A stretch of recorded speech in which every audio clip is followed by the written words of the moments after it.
Cool. Is that a dead pixel or is that spit? That's the question. Disgusting question, but it's a question nonetheless. Where's my phone? All right. Let's make sure that we are up and run. No, that's somebody's. Nope, don't do that to me. Let's make sure we're up and running. Beep.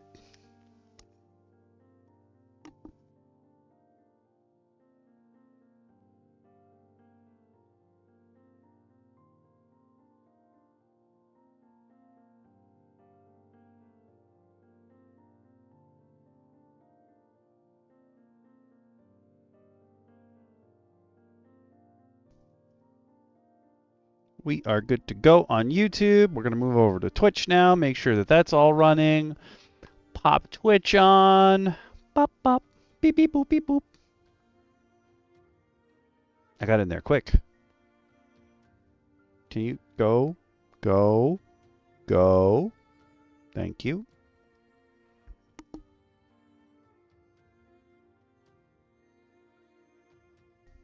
There we go.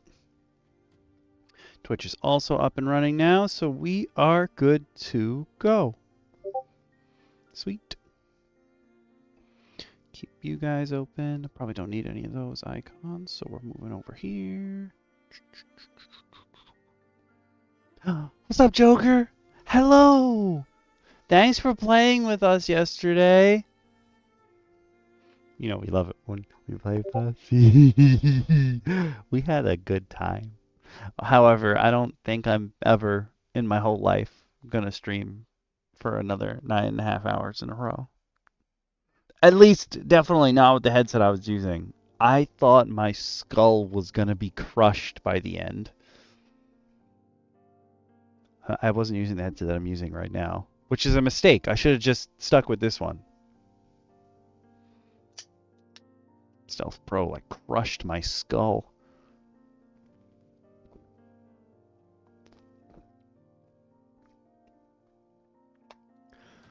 Oh. Oh. Okay, but seriously, for those of you that have played Marvel Rivals, I'm not getting past this. Why do all the women have two perfect orbs for their butt cheeks? It's really unsettling. Like, so unsettling. And Magic is the worst offender. Each butt cheek breathes horizontally when she walks. It's so weird. That's not how butt cheeks work. It is the creepiest uncanny valley I've seen in a long, long, long, long, long, long time. I know, very weird start to a D&D stream, but hell yeah. You are always welcome, Joker. Always welcome.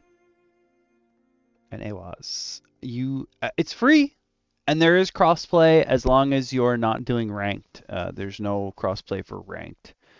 But free to play is good.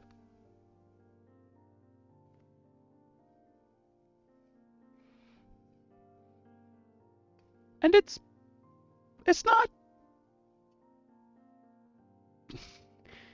How do I put this? It is not as janky currently running as it was in like all the videos and the previews they put out. Like there were still like whole suites of animations missing when they put out the previews. So I expected the game at launch to not be running well, you know what I mean? But it runs pretty well. Oh, and the reason that I popped us back here, even though we did go over herbalism and alchemy last week, is because DM Shin should be back this week. So we want to get his thoughts on this, because alchemy is like his whole shtick, you know, with his screen name being Mad Alchemist normally.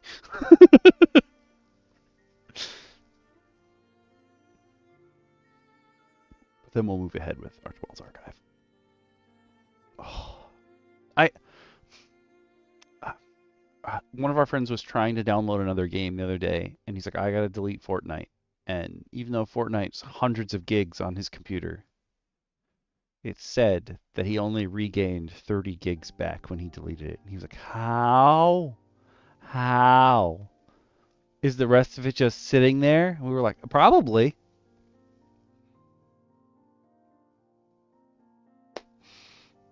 I'm not a big Fortnite guy either. I only play if my friends are playing. I used to have to play a lot of Fortnite for work, though, which was not my favorite. We tried to find any other option than Fortnite.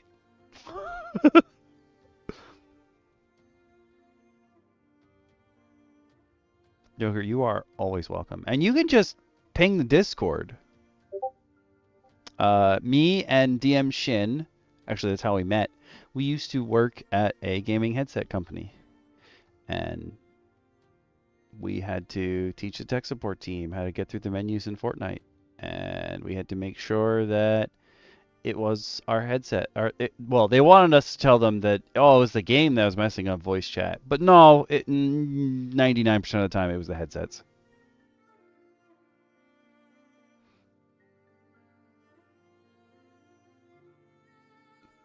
Oddly enough, neither of us are like big headphone snobs, but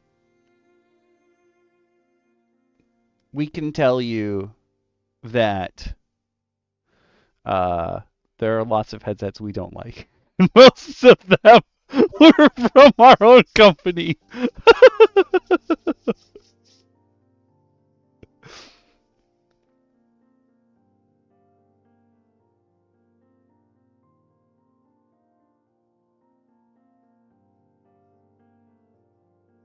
I don't know if the noise gate is catching it, but I'm basically snorting over here. Ah, good times. One of my literal favorites ever. Ooh. One of my literal favorite moments ever is during the last year we were there, we were working on this headset, and something went wrong in the programming, and DM Shin called me, and he was completely unintelligible to the point where he sounded like an elite from Halo, and the only thing that came through on my end was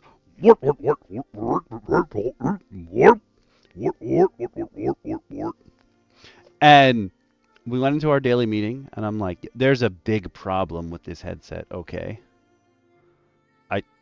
You're unintelligible. And our higher ups were like, I don't think there's anything wrong. I think it's just like, it's probably your internet or something. And we were like, no, none of us here speak Sangheili, okay? It is not us. You guys messed up the headset, man. And then DM Shin comes into the meeting, and they're like, oh, so how's the headset doing? And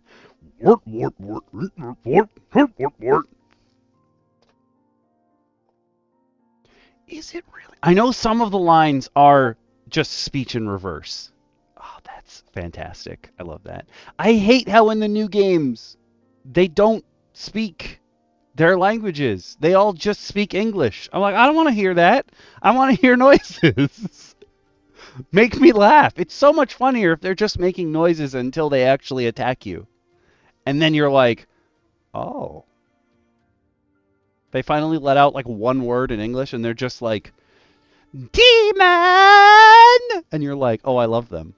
I feel kind of bad about murdering them now. I don't, though. Sneaky snakes. I don't have any, like, there's no voice lines that stick out in my head for the brutes. Oh, crap. I forgot what their species is called.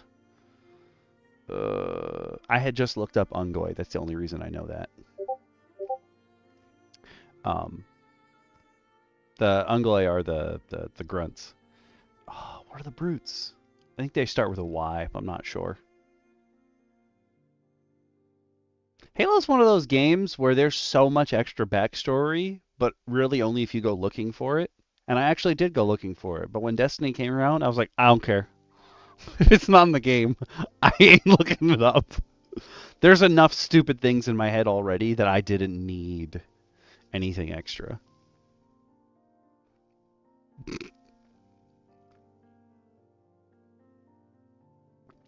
Oh, yes. Warp, warp, warp. Oh, they're so good. A couple years ago, I think Humble Bundle had a Halo Comics bundle, and I got it, and like I'm so excited to read it, and it just sits there as PDFs. Like, if there were actual comic books, I would have read them. Like if they were physical. Oh, the jackals, really? I don't think maybe I did know the name of their species at one point. I at least knew what the brutes were, but I don't know if I know jackals. What species is what's the jackal species name?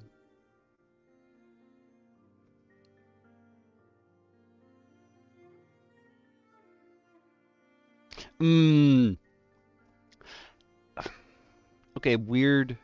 This might sound like a weird segue, but do you watch or read Dan? Because they basically just introduced space bodyguard pirates, and I love that idea. At least anime wise. I'm sure they did it a long, long time ago, manga wise. I don't read the manga though.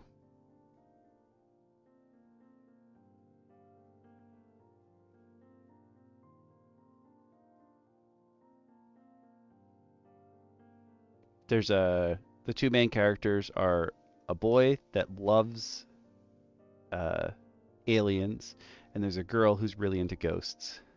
And the girl gets abducted by aliens, and the guy gets possessed by a ghost. And now they're besties. As any high school, middle high school, I don't know how old they are, friendship should be. I just got a message from DM Shin. He is on his way. That's good, because I want to get him in there to get his stuff in. We did add a new DM to Roundtable, but I don't know if they're joining us tonight.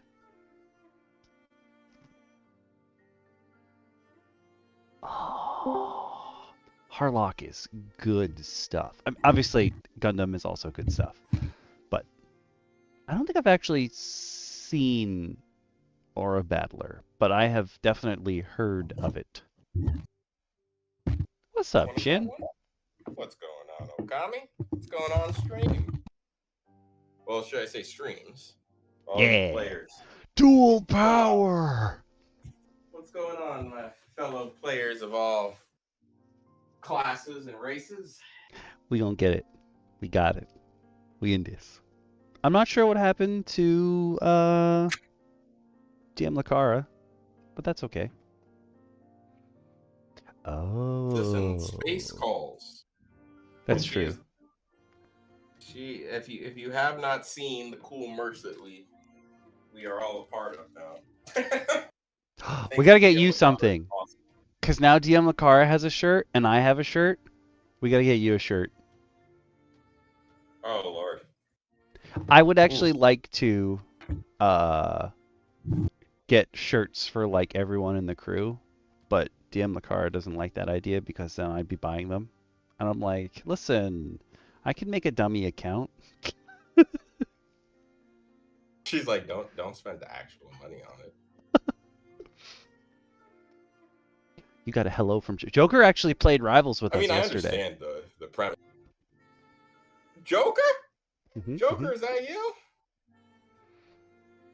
I would love to get a whole crew in. I think we could get 6 people going. We got 2 impromptu Okami Curry plays going yesterday by just happenstance. I think we could get 6 people in the game. I'm holding up 7 fingers, and I just realized that. Also, the camera's not on. So good, you couldn't tell that I can't count. But if you've ever been to this stream before, you know I can't count. Or if you know Okami, you also know counting is not our strong suit. Nah. You know me, you also know counting, not unless it's counting how much money I should have been paid. It's usually not my strong suit. It hurts. Every day. But I am glad to be back, as I did miss you guys last week. And things are looking That's up, good. right? Oh, very much so. Very, very, very much so. We are happily returning with peace in our hearts and heads and minds and all that fun. What link does this bot give you? Oh. But I did hear that today we are going to be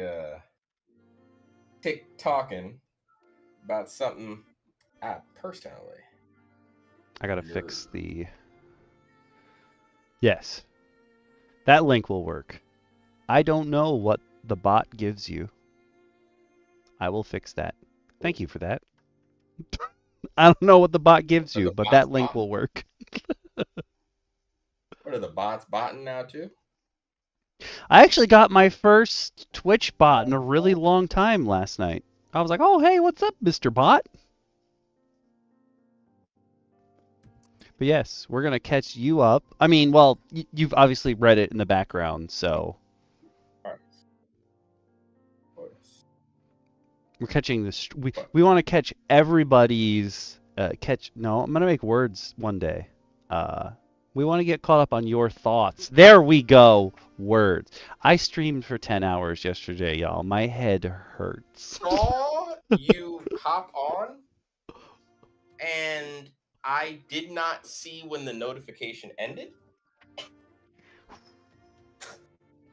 I think I got up and I saw that you were still on, and I thought my my phone was twitching. Literally. I streamed for so long that my computer forgot I was streaming, and it started updating my antivirus, and it kicked me off. It only killed the Twitch stream. It left the YouTube stream. I was like, what are you doing? The computer's not asleep. A dual stream? Diggity. Is the dual stream the new maneuver? Yeah, I'm also not. I don't know if you were there for this conversation, but our friend Evil is a way bigger personality online than we are. He's got like 400,000 subs on YouTube. And he's been bugging me to join Rumble. And I'm like, you're not going to find me on Rumble. It's not going to happen. I don't support things that support Dr. Disrespect, personally. Just a personal stance of mine. Any place that gives Dr. Disrespect a space to speak is not a place for me to be speaking. Just because he and I have opposing words. Wait. Also, I mean, no way. I feel like inadvertently I got personal with them. I was explaining to Awaz that we both used to work for a headset company. Now you could probably guess which headset company we worked for. If you can't, it's okay. It's better that way. Because that way you won't accidentally give them business. That link does work for me.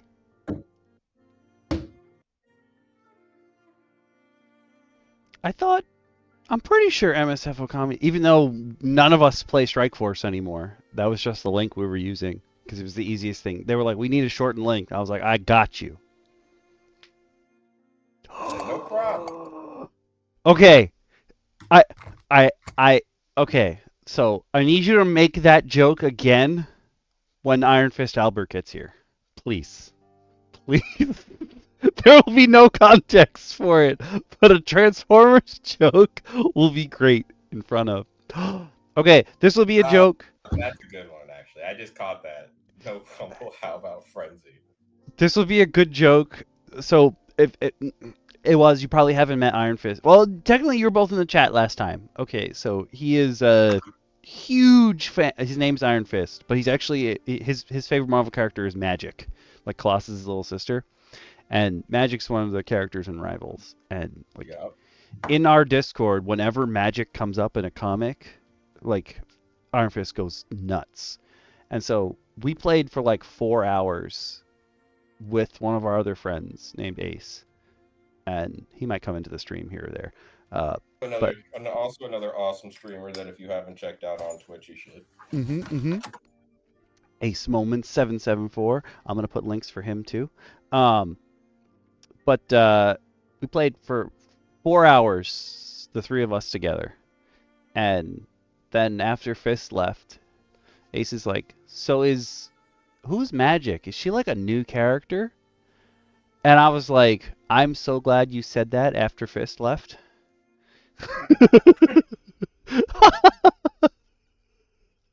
Yeah. Yeah. Yeah. Fist. Yeah. No. That's a good call. I have been playing. I did play some Rivals recently. I fell in love with Namor. I thought I was gonna fall in love with Jeff. I'm not gonna lie. I wanted to. But that little sharky, that little shark fin, that little baby shark do. Just personally, I think he's strong. I think I just got super loud as I bent down to grab something, and my microphone's like, "Hello." Hey. But I think he's strong. Apparently, the community thinks he's broken and wants him nerfed. Hmm. And I was just like, "You want to nerf?" And I thought about it because of the game that Marvel Rivals is truly trying to show how to do it, aka the ever-dying annals of Overwatch. I've yet to check I've yet to check what the numbers on the drop numbers of Overwatch were compared to the rising numbers of Rivals. First weekend, Rivals apparently hit 10 million players. Overwatch's numbers over the weekend were 1,000 players. Wait. Across all platforms. Yep.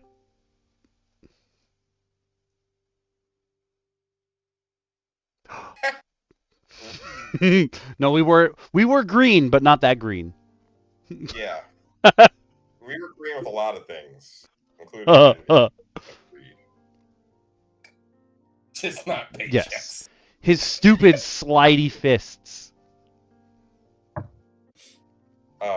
I've been playing way too much Namor though. Iron Fist in that game is surprisingly odd. Yeah, he. But somehow against people who have, but apparently, like against people who have guns, he just shows up and just beats people up. Yep. Okay? So, hello, DM Lacara. You would like the Iron Fist that's in Rivals is not Danny Rand, like from the Defenders. It's the one of the two current Iron Fists in the comics. It's the nephew of the original Sword Master, but he was Sword Master for a little while, and then he became Iron Fist. He might be the cousin or something, but whatever. He's a younger relative of the original Sword Master. The good guy, not the bad guy, because there's also a bad guy named Sword Master.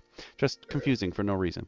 But he has this move where he it's like his defense move, and he basically like forms chi around his bracers, and then if you block any attack with it, he gets a little bit of a shield from his chi, but then it changes and he starts to Wing Chun punch. But the way that they have him do it is that once he starts Wing Chun punching, he'll slide like he does, because Wing Chun has that one like little tiny step where you punch in, and the way that they implemented it in the game is that anyone within the 180-degree like range of the front of Iron Fist, when you hold the button to punch, he'll just slide towards, but you can't really see his feet. So he just like gets sucked along the floor towards someone while his fists are going nuts in those really short Wing Chun punches. And so like if you're blinded in game, like the player can't see anything, your character's sliding all over the place for no reason, and then all of a sudden you'll hear the as you're punching the crap out of someone. I'm just imagining, like, and it's a saying that no one's done it yet, but replace Jamiroquai in the Virtual Insanity video with Iron Fist on the sliding floor, and he's just coming at you, just ready to keep hitting. His fists are just out. That's what I feel it is. Jamiroquai the singer, not the character in your campaign. I'm sure Fist just like bristled. I swear he is gonna come for a guest character in my in my game at one point, and then he's just gonna make a beeline and be like, I know where that mushroom lives. I got to take out a fun guy. Hey, hey, hey. But What's going on, DM Lacara? yeah, Hey, Finn. You're back. It is good to hear you back. The gang's all here. Yeah. We're all here. Which I'm means, gonna folks, assume our we new have- edition isn't coming tonight. That's okay. They usually don't. It's true. There's actually been 2 new additions to DM Roundtable. Neither of them have come to a stream though. One day. One day. The table seats are always open. It's just they're trapped currently in the demi-plane of sludge, which means the only way you can free them is by sharing more of this with your friends and, true. co-workers, people you want to annoy, and everyone that you know that believes in WotC so that we can tell them that they're wrong. Also, you are 100% correct. That is, in fact, where we worked. So, on desktop, I can't see that is a beach. But on mobile, I'm like, oh, that's a beach. On desktop, I was like, is that an office building with an umbrella on top? If only life were so peaceful. That's when I become a CEO of whatever company I decide to invent at the later point of my life, I will absolutely have a beach on top of an office building with an umbrella. It's now going to become a requirement. Can I become an early investor in whatever that company is? Absolutely. You're on the board. Congratulations. Oh, great. As if we wouldn't I love trust being- your expertise. Come on now. Come on now.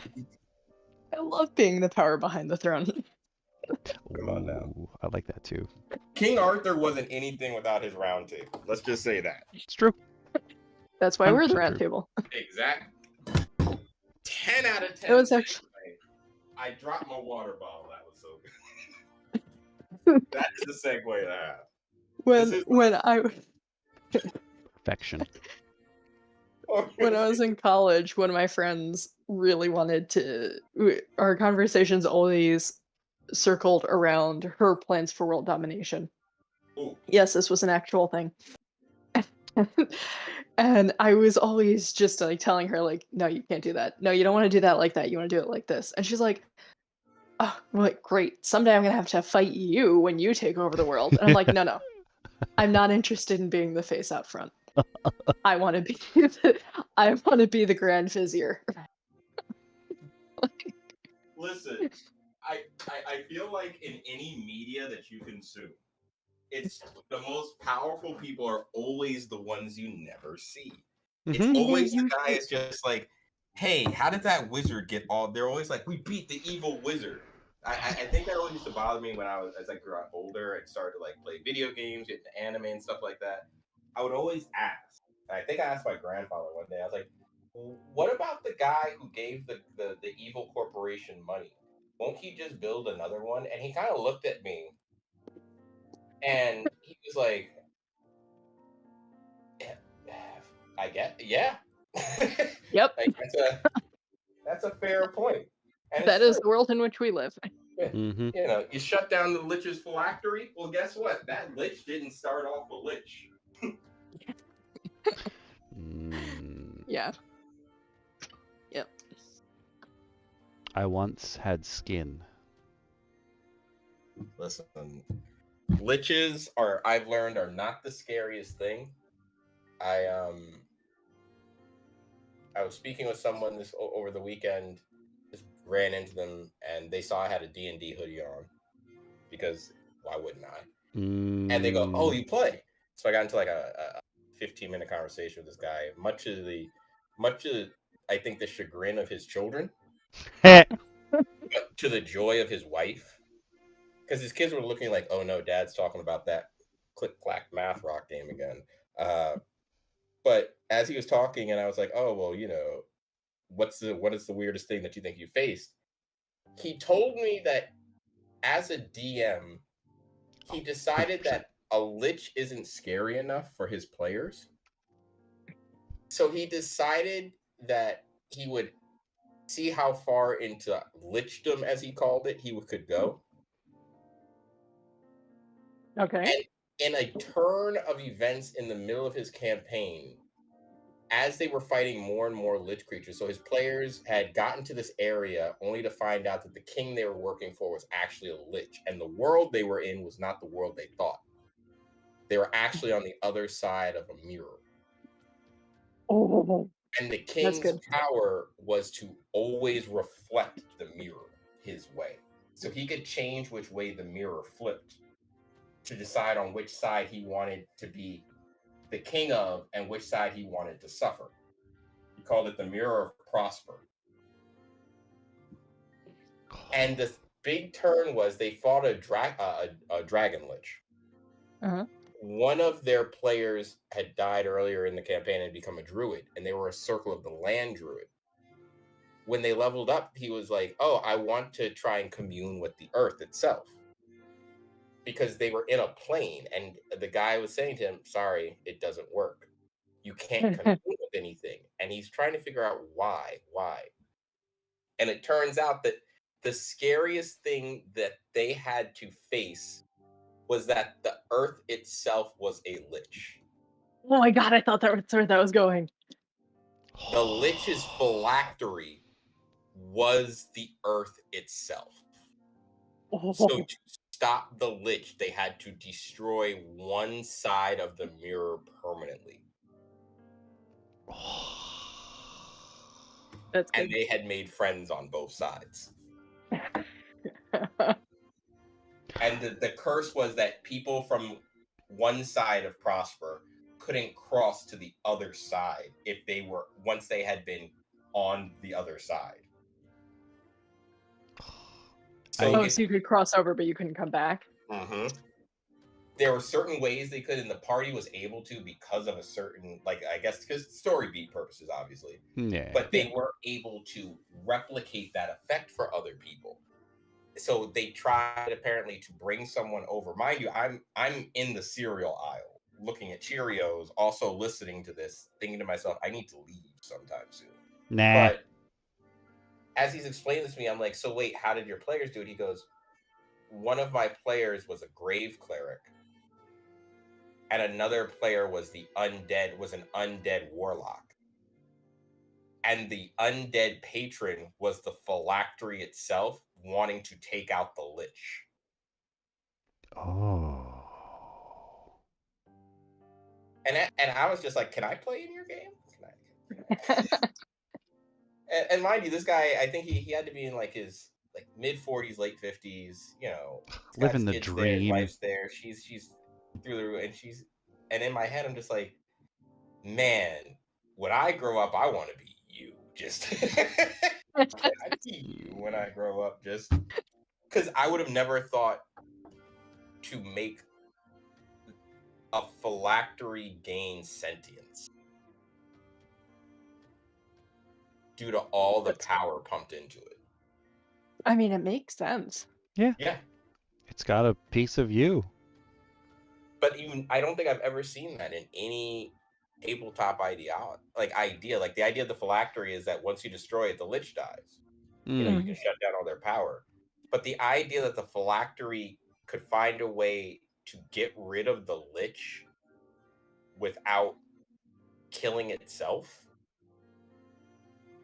it kind of goes into that thing we were talking about before, of the bigger thing behind that. That is it. What happens when the power that you've been utilizing becomes more powerful than naturally it was more powerful in the beginning, but what happens when it no longer cares to keep you in power? Yeah. Yep. Yeah, usually like becoming a lich is like the end of that deal. Like you are the apex predator basically in traditional D&D, and this is flipping that script. Yeah, it's almost saying that there's always, it goes by the idea that there's always something bigger than you. Yeah. And I think that that's a cool idea in TTRPGs because, you know, to, I guess, kind of once again hate on WotC, they sometimes tap into this idea that max level characters should be so much fun for the player, forgetting that you're essentially a god in the game. There's really not much as a DM I can throw at you for Yeah, joy. I thought that was really just kind of the point that you're retired. Like, Yeah.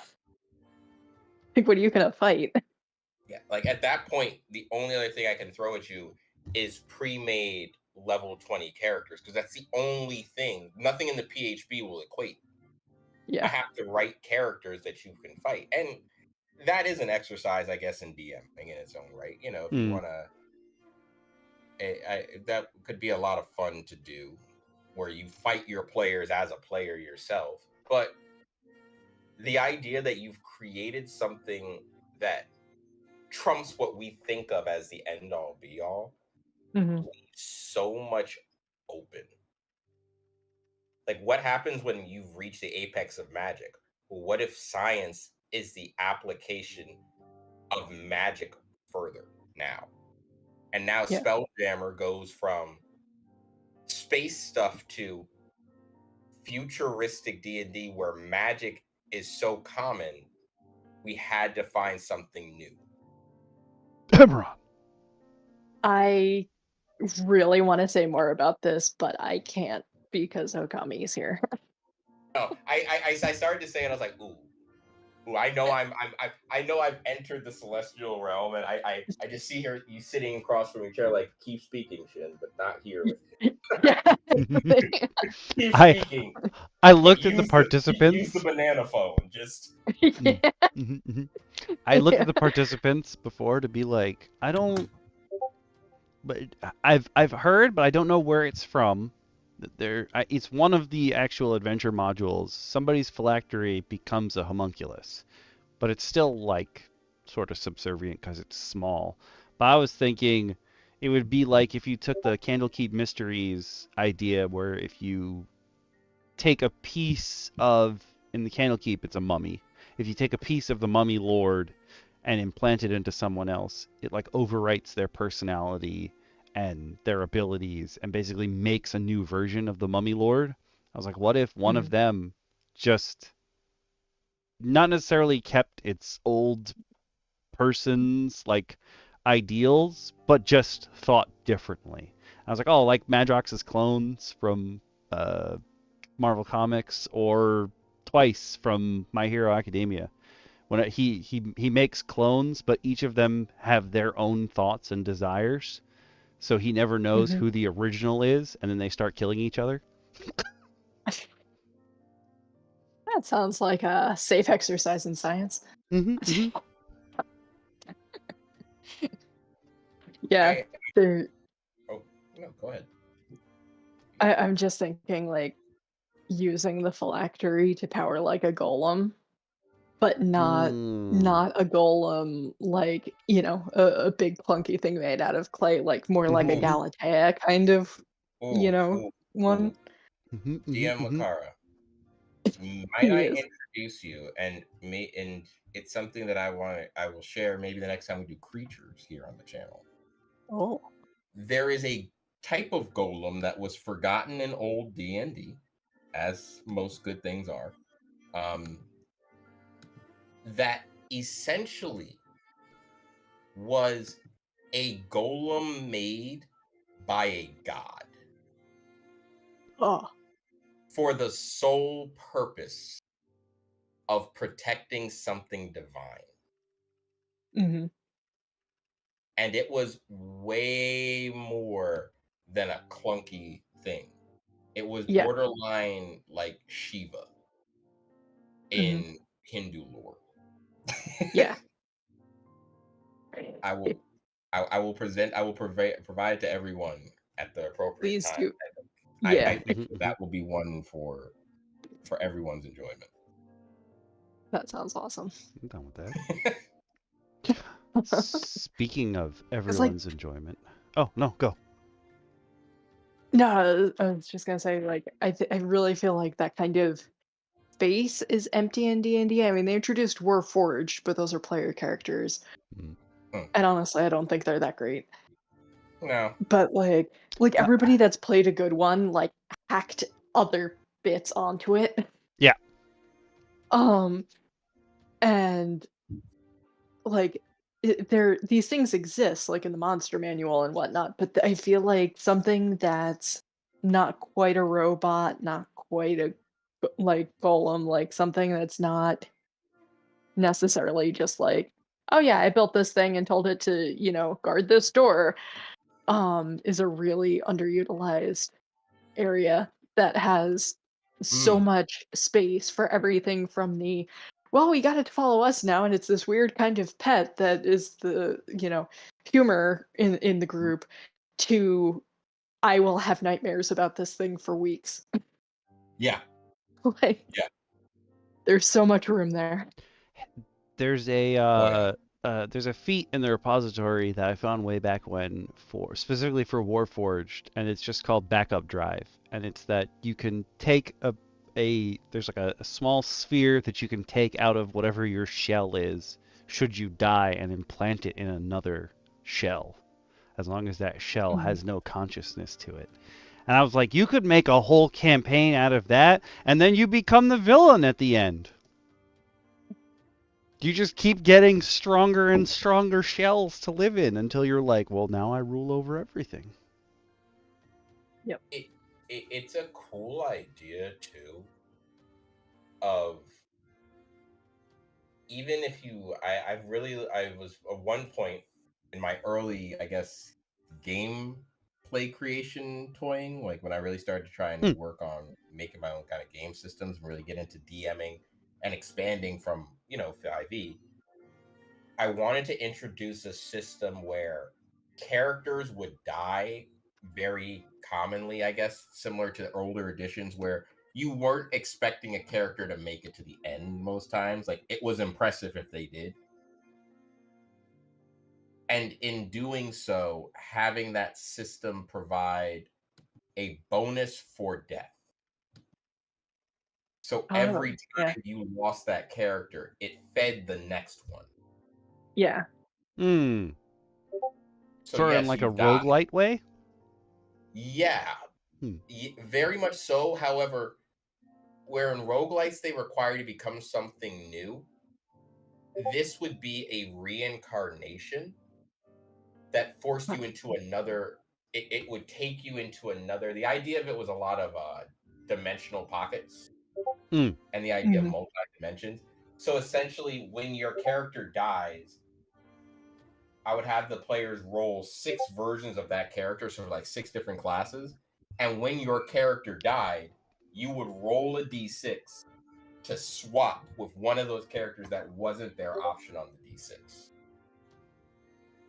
So let's say DM Lacara and DM Okami, you guys were my campaign, right? And DM Lacara, let's say you had a character that was a warlock, a druid, a ranger, a barbarian, and a cleric. Mhm. And current one died as a thief. And Okami, you Mhm. had similar where one was a wizard, one was a sorcerer, fighter, paladin, and both of you died. You would both roll, and whatever wasn't your paladin Okami or your thief DM Lacara, you would Mhm. swap to with the knowledge of the last 15 minutes of the previous character and all the knowledge of the last time that character was alive. Wow.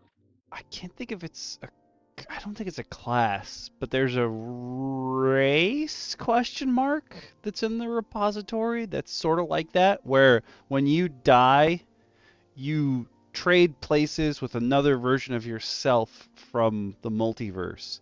So it looks like you, but it has different memories. It lived a different life. It might even have like a different, like maybe one of you is more dour than the other. So you come back and you're looking around like, who are y'all? Why am I here? And they're like, but it's you. And you're like, nope. No. Might have been Amy. Yeah, I think that would be the fun part is that your character is aware, so other players are aware, but I wouldn't explain that to my players on their first inning. I would just say, "Hey, do me a favor, just make 6 versions of yourselves. Like, I want you guys to roll to see which one you guys get. Let's have fun with it, right?" And I would leave it there, very open ended. The game system that I'm working on now, that in my little like pet project in the background. I use a similar system for that in character creation.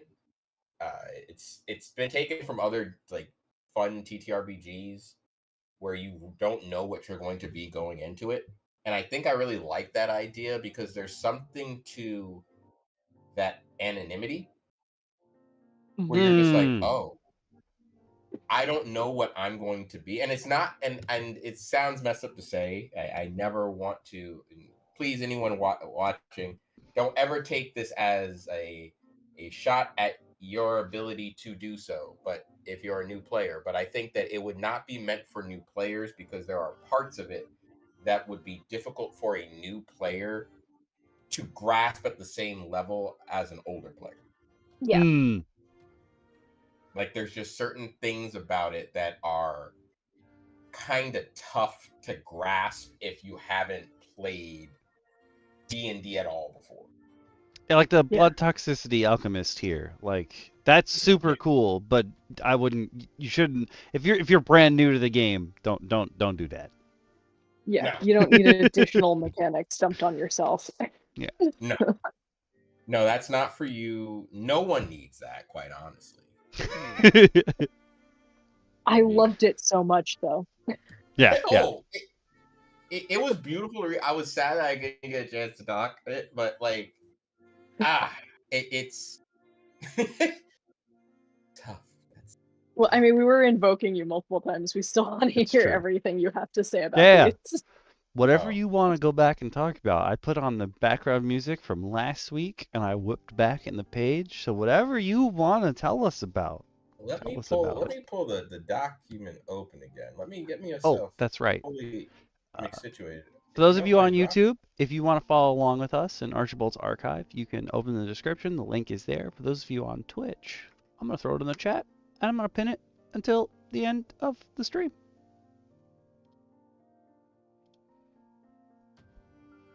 And in case any of you are wondering, I've already been through all of Archibald's archive, and everything that I thought was acceptable to go into the repository is already there. At first, I was thinking, oh, maybe I'll wait until we're all the way done before I put stuff in there, but I actually think it's cooler if some of you go into the repository and you're like, oh, what's this? I want to hear about it. You will. Just keep listening in. And I'm gonna have to bail early tonight. Not yet, but early because Sanderson's new book came out, so I got a lot of reading to do. Ooh. When did it drop? Earlier? Friday. Had it on pre-order. It's out. It is here. I am nowhere near as far into it as I want to be. Understandable. Listen, I get it. It's Sanderson. He's a different beast. Folks, if you enjoy fantasy, Sanderson. Just Sanderson. Just don't ask questions. Just Sanderson. I would qualify that. Definitely. I am not a blind Sanderson fan. Fair. I would say if you really, really enjoy excellent world building and interesting magic systems, Sanderson. If you like characters who behave consistently, because that's what people should generally do, is follow their own personality, maybe read someone else. Yeah. Listen, he has a lot of characters to remember since he's finishing everybody else's story when they can't finish it. I am convinced that there is no physical way, unless he has like 4 clones, there is no physical way that he can write as much as he does in a year. Convinced he just wakes up and he's just like, Siri, you're listening to me for the next 4 hours unobstructed. Yeah, but he also here we go, Brian. He teaches like actual classes at university, and he has a family. Like, I'm sorry, there's no way. I wonder if he's at a level where he can set, like he can have a dictation taking stuff down and type something else at the same time. Oh my god.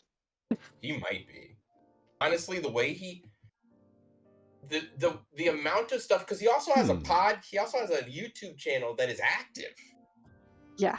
Oh, that's He has true, an and he does put out active YouTube really channel. big, like they're long videos usually.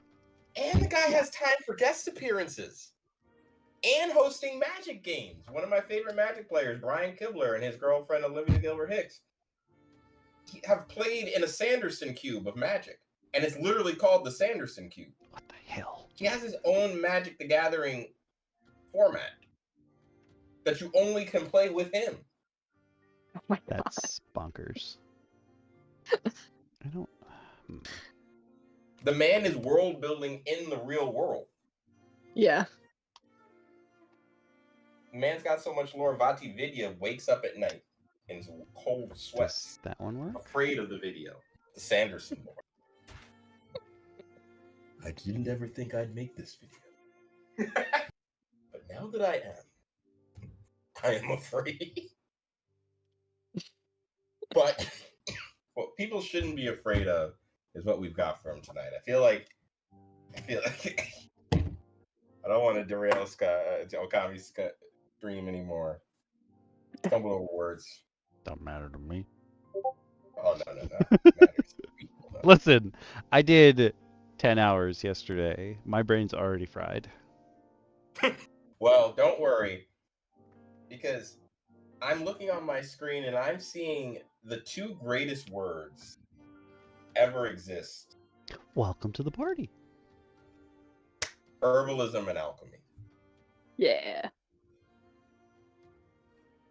There is something about crafting systems to me in games that just brings me joy, because I am a person who will end up with 999 of everything accidentally.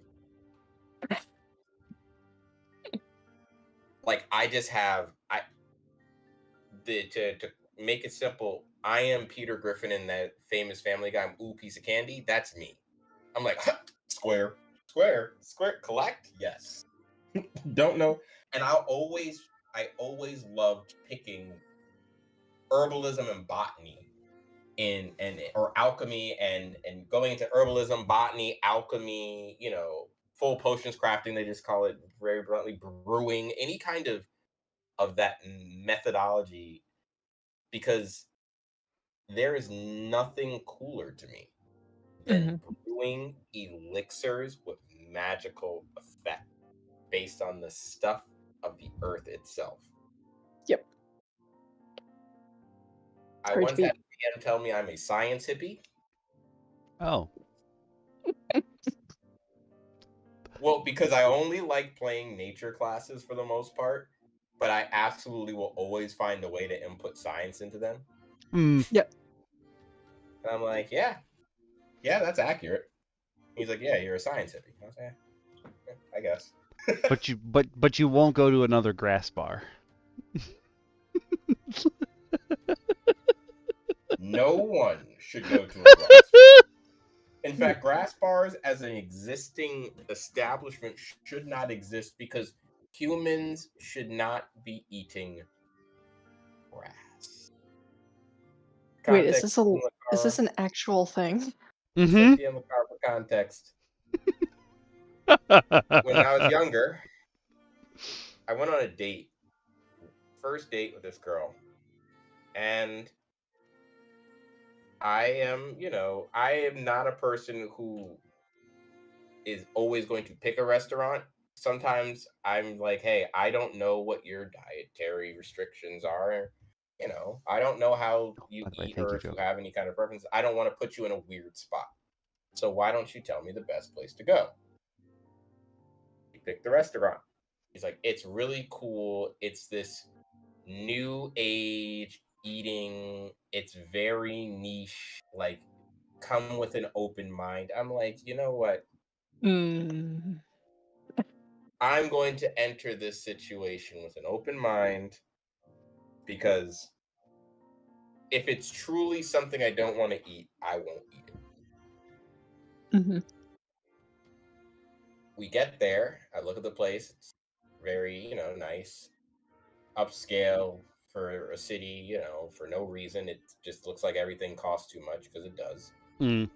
And me trying to make, I guess, a good first impression, we're sitting down. I'm like, oh, so what do you suggest? You've been here before. She goes, oh, the wheatgrass. I'm like, ugh, it's like that health stuff. All right, it was like a wheatgrass shot or something. I've had it before. I don't want it, but I'm going to see the menu and then really make a decision. Everything on the menu is grass or grass related. Not because it eats grass, but it's plant-based on grass with Yeah, vegetables and other things. And you could order a sod of grass of different flavors that they have grown in their kitchen with a culinary botanist, or a cooliobotanist as they called it, which I don't believe is a real word. Nope. I am not a rude person, folks. I like to consider myself very friendly, very nice. Please tell me you left. I looked at her. I said, listen, I think I need to go. I left money and paid the bill, which was far too much money for grass. For something you could have gotten from your front yard. For something I could have asked a child to grow, or literally just gone to a lawn and just gone, how? Thank you. Well treated. And I went and I ate the greasiest, sloppiest burger I could find in a 5-mile radius of where I was, and had a meat coma. Oh, Shin, I love you. I had a whole meat coma because in my head, what had happened to me was a crime against humanity. Yeah, Yeah, absolutely. you're not wrong. That should be illegal. I get it. There's alternate diets out there. I'm not trying to knock anyone for their dietary restrictions or choices, but if your choice is grass, literal flavored grass, It's time to leave the planet. please rethink what you're doing and save some for the cows and goats that the rest of us Want to eat. Yeah. Like, we would like them. We enjoy the meats, okay? Yeah. We're with Arby's. You're with want to live on the this garden planet section. anymore. And that's okay. All right? That's okay. I just personally don't smell fresh cut grass and get hungry. I bet you think of robots now. What's that? I bet you think of robots now. Oh. There's an automaton in the latest Critical Role season named Fresh Cut Grass. Oh. All of them are named after scents that the creator liked. That's weird. No one should smell of fresh cut grass. When you said that it was all grass, all I was thinking was that moment in Parks and Rec where someone tries to give Ron Swanson a salad. Yes. And he's like, Yes. I'm sorry, you have accidentally given me the food my food eats. My favorite Ron Swanson moment is, I want you to give me all the bacon and eggs you have. I knew it. Wait. Come back. Because I don't think you understood me. See, I think you think I asked you for a lot of bacon and eggs. No. Boy. What I said was. What I said was, I want all of the bacon and the eggs you have. Do you understand? Yep. That yeah. Like that is Ron Swanson. If Yeah. I ever want to play a barbarian, the next barbarian I play will be Ron Swanson. Just either a ranger or a barbarian that is Ron Swanson. Oh no, a ranger. A ranger that is Ron Swanson, and if I go Beastmaster to get a pet, the pet would literally be either a horse to be Little Sebastian Little Sebastian. or the pig that he brought to the roast Yep. to offend everyone. I'm raising this pig for dinner one day. Yep.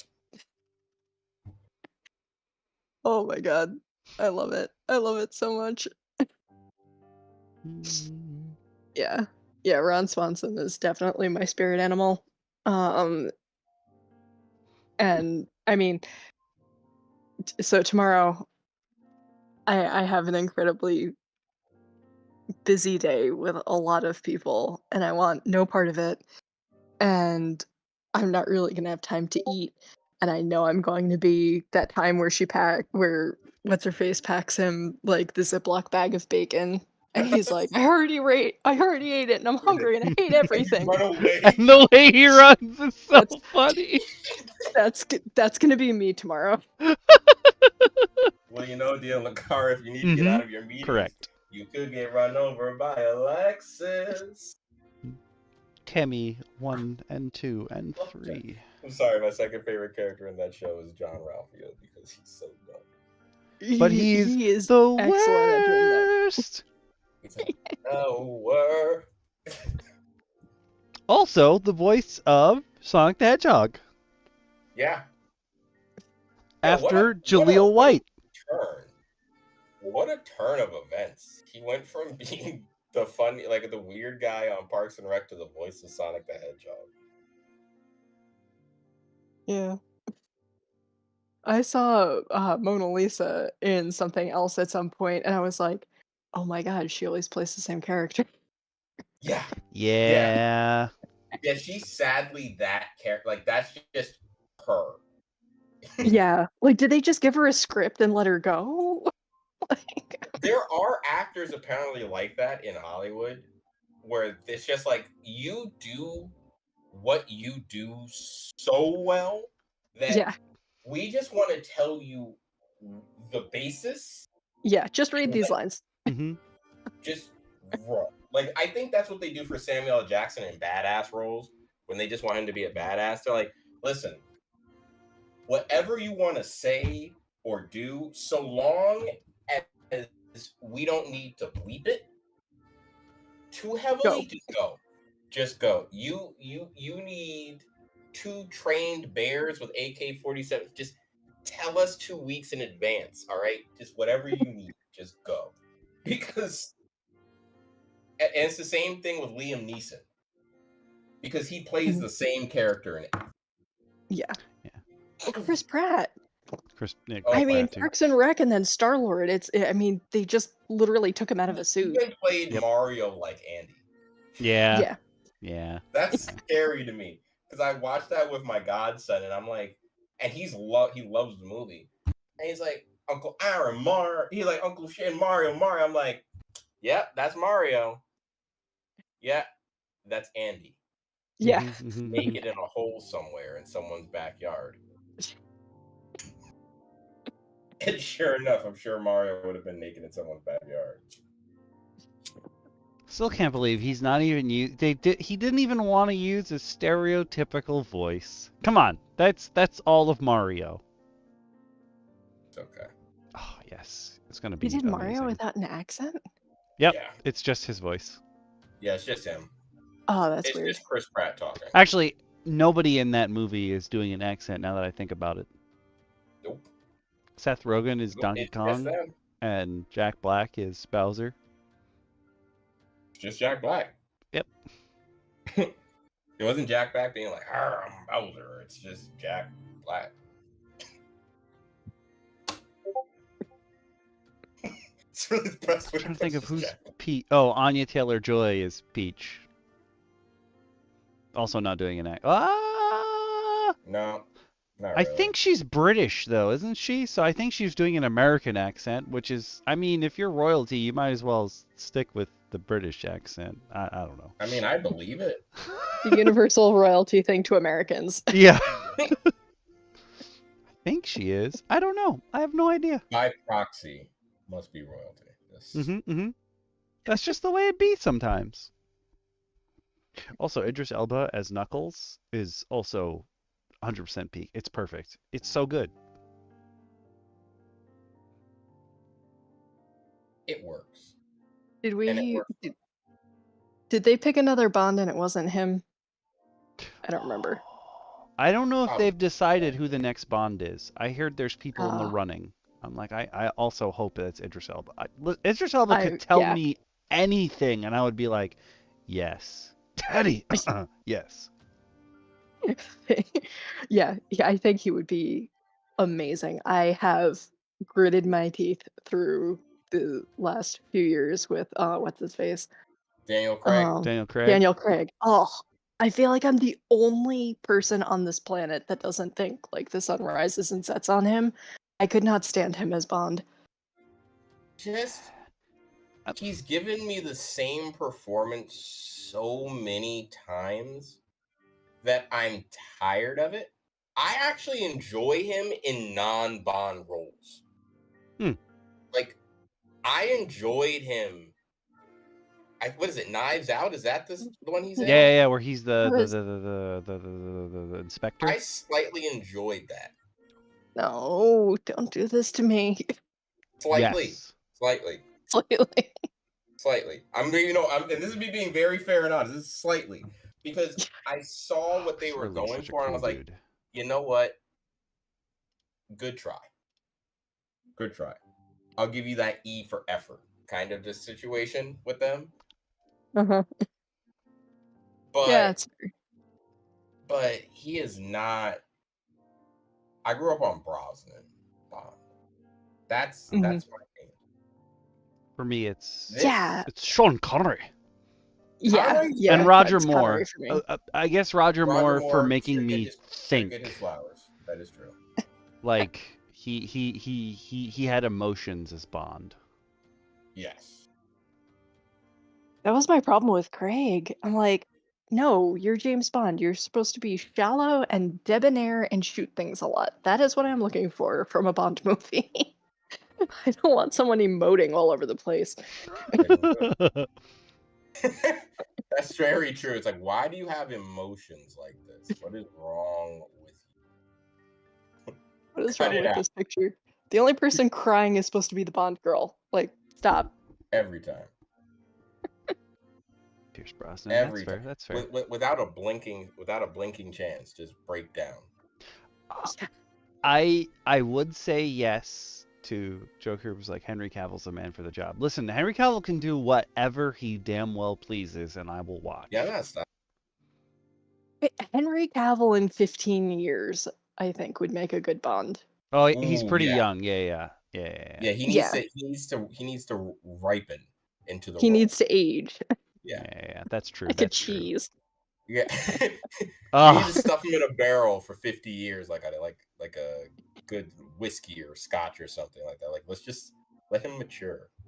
Yes. He'll come to us, trust me. We need one, maybe two other Bonds, and then we can have Henry Cavill. That'll be fine. Yeah. We're not Cavill ready. It's not time to bring in the cavalry, right? I'm sorry, it was there. It formulated in my head. He's also the Cavalrine now, so it's fine. M.U. Okami, you know what you've done. Well, he's not. They already said they don't want him for that role, and I was like, why? Right behind Gambit, that was number 2 that everyone wanted. Because they're dumb. That's really the best reason. Probably gonna do something edgy and make Bond a woman or something. Yeah. I think that's gonna be I think she already was. Because one of them had 2 different Bonds with Daniel Craig. Because Bond is not a name, it's a title. The other 00, yeah. Yeah. Yeah. That's right. I forgot I'd watched that one. They already did that. Okay, maybe they got it out of their systems. Yeah. Oh, Listen, and they're all missing one of the most important things about Bond. He has a very ugly penis. It is in the books all the time. I mean, after that last movie with It's not in the book. Javier They talk Bardem, about how it's just not it's not attractive and it's dumpy and gross. But he still gets his ladies. the things you learn at the round table are vast. Sometimes we're not really sure what you've just overcome, but the things you're going to learn here at the round table, folks, are vast and varied. I don't know how we got here. I'm scared. I'm Shin, scared. why don't you take us back to Yeah, I'm gonna take us becoming the back a magical little bit. Unabomber? Yes. Well, let's get back to business, guys.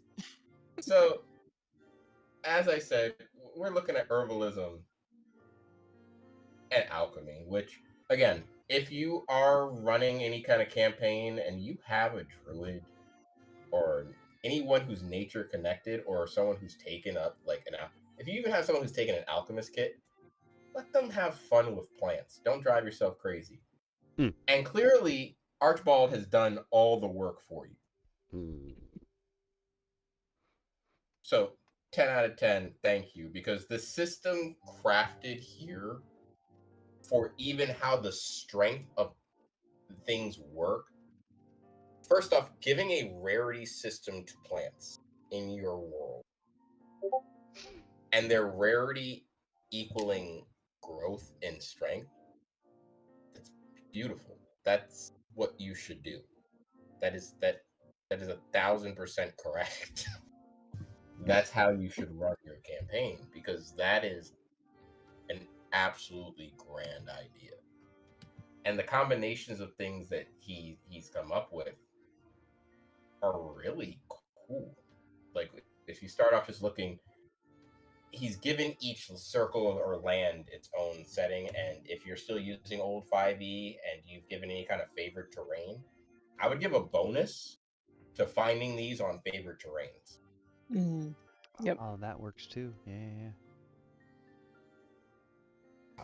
We talked about how like you could probably lower, especially for common ingredients, if your characters have done anything out in the wilds. Like I think 13 is pretty high for common ingredients. Yeah. It can be. It definitely can be.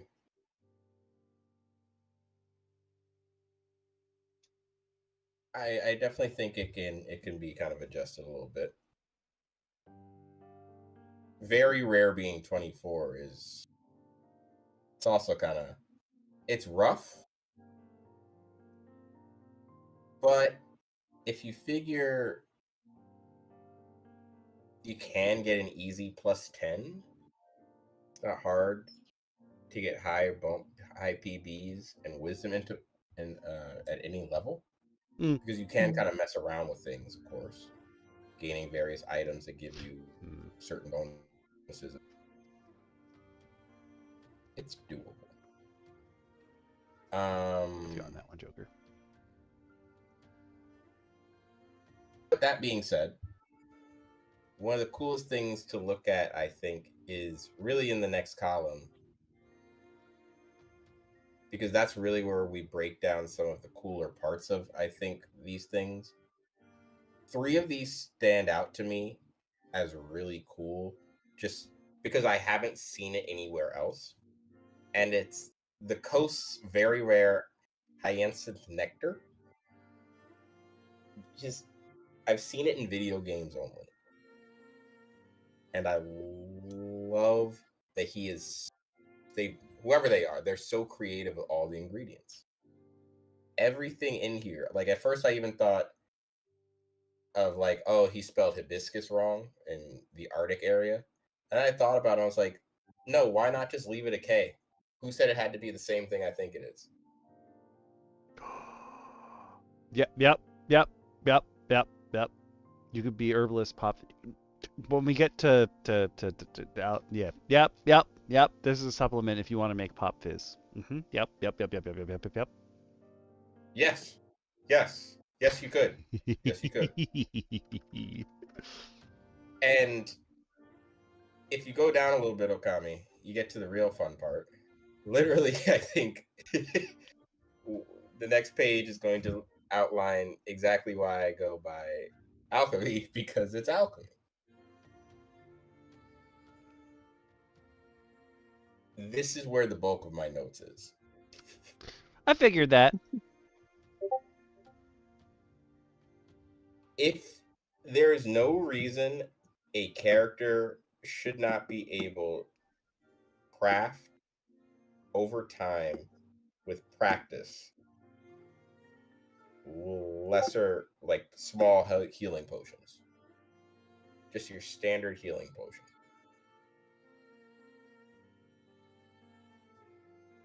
Very rarely do they give you a good reason to even want to take an alchemist supply kit.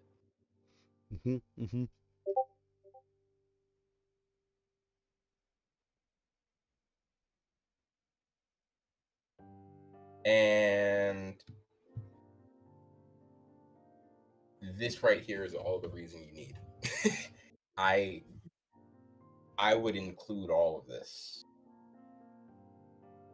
in a game of mine. I'm just going to say that before we even finish it. But the first part of alchemy that I love is this great intro. And DM Lacara, would you give us the honor introing alchemy? I don't have the link open. Hang on a second. Cutter. It's This- all gravy. I You mean, we have talked about Sanderson this. on your mind. I actually, the first tab that I went to that I thought was homebrewery was in fact the copper mine. Okay, alchemy. Yeah. Wait, you want me to read like the little intro text? Methinks. Uh-oh, did we lose Shin? No, test. Okay. Yeah. We're here. Oh yeah, I was gonna say, yeah, I think this is a fun one. I think it's another fun one. Now I will demonstrate to you to prepare a simple healing potion. Sir Percival, I require your assistance. Firstly, you must grind the seeds to a fine powder before stirring them with the alcohol in your favorite alchemy pot. It is of great importance that you have a good relationship with your alchemy pot. I, right from that, would let my player have a alchemy pot grow more fond with them. Sometimes you Like- just need a little homunculus to hang out with you. Yeah. You also have Sir Percival.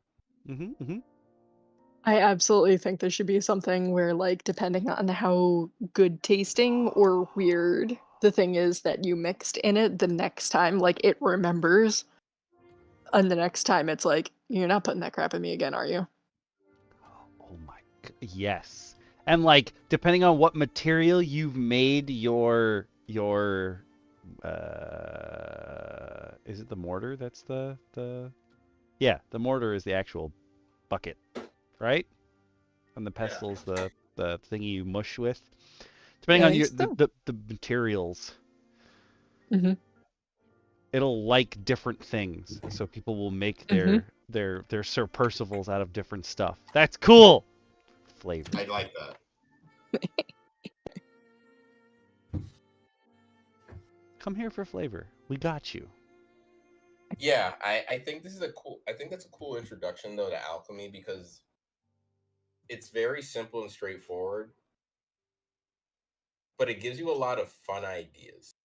For me at least, reading that gave me a lot of fun ideas of how they're going to construct alchemy as experimentation. Grab a couple of things, throw it in a pot, see what happens. Yeah. I'm like stuck between thinking that it should be a thing where like you just mix crap together and then roll on a table to see what the result is, or having like an incredibly intricate like the DM has an incredibly intricate thing of like, if you mix these together, it does this. If you add this, it does this. Like that, then your players have to like play and figure out. Mm-hmm. It's. I think the ideal way would be the second, and Archibald did an amazing job of that. We'll see later. Mm-hmm. We'll see a little bit later on, but I think that is the ideal way. But I actually love the idea of alchemy being so random and chaotic that whatever you get in a potion, Mm-hmm. like I would, or even if I wanted it to have the alchemist class have like a cool divergence in itself, and like the potion throwers, like we saw earlier, Mm-hmm. have it be that when they throw this random potion, as we saw with the random effects, you keep that same logic. Just Mm. whatever you randomize, like, oh, hey, if you're out of potions to throw, you can slap raw ingredients together with like hot water you keep and just fling it and pray. And you roll on a table to see what that potion is.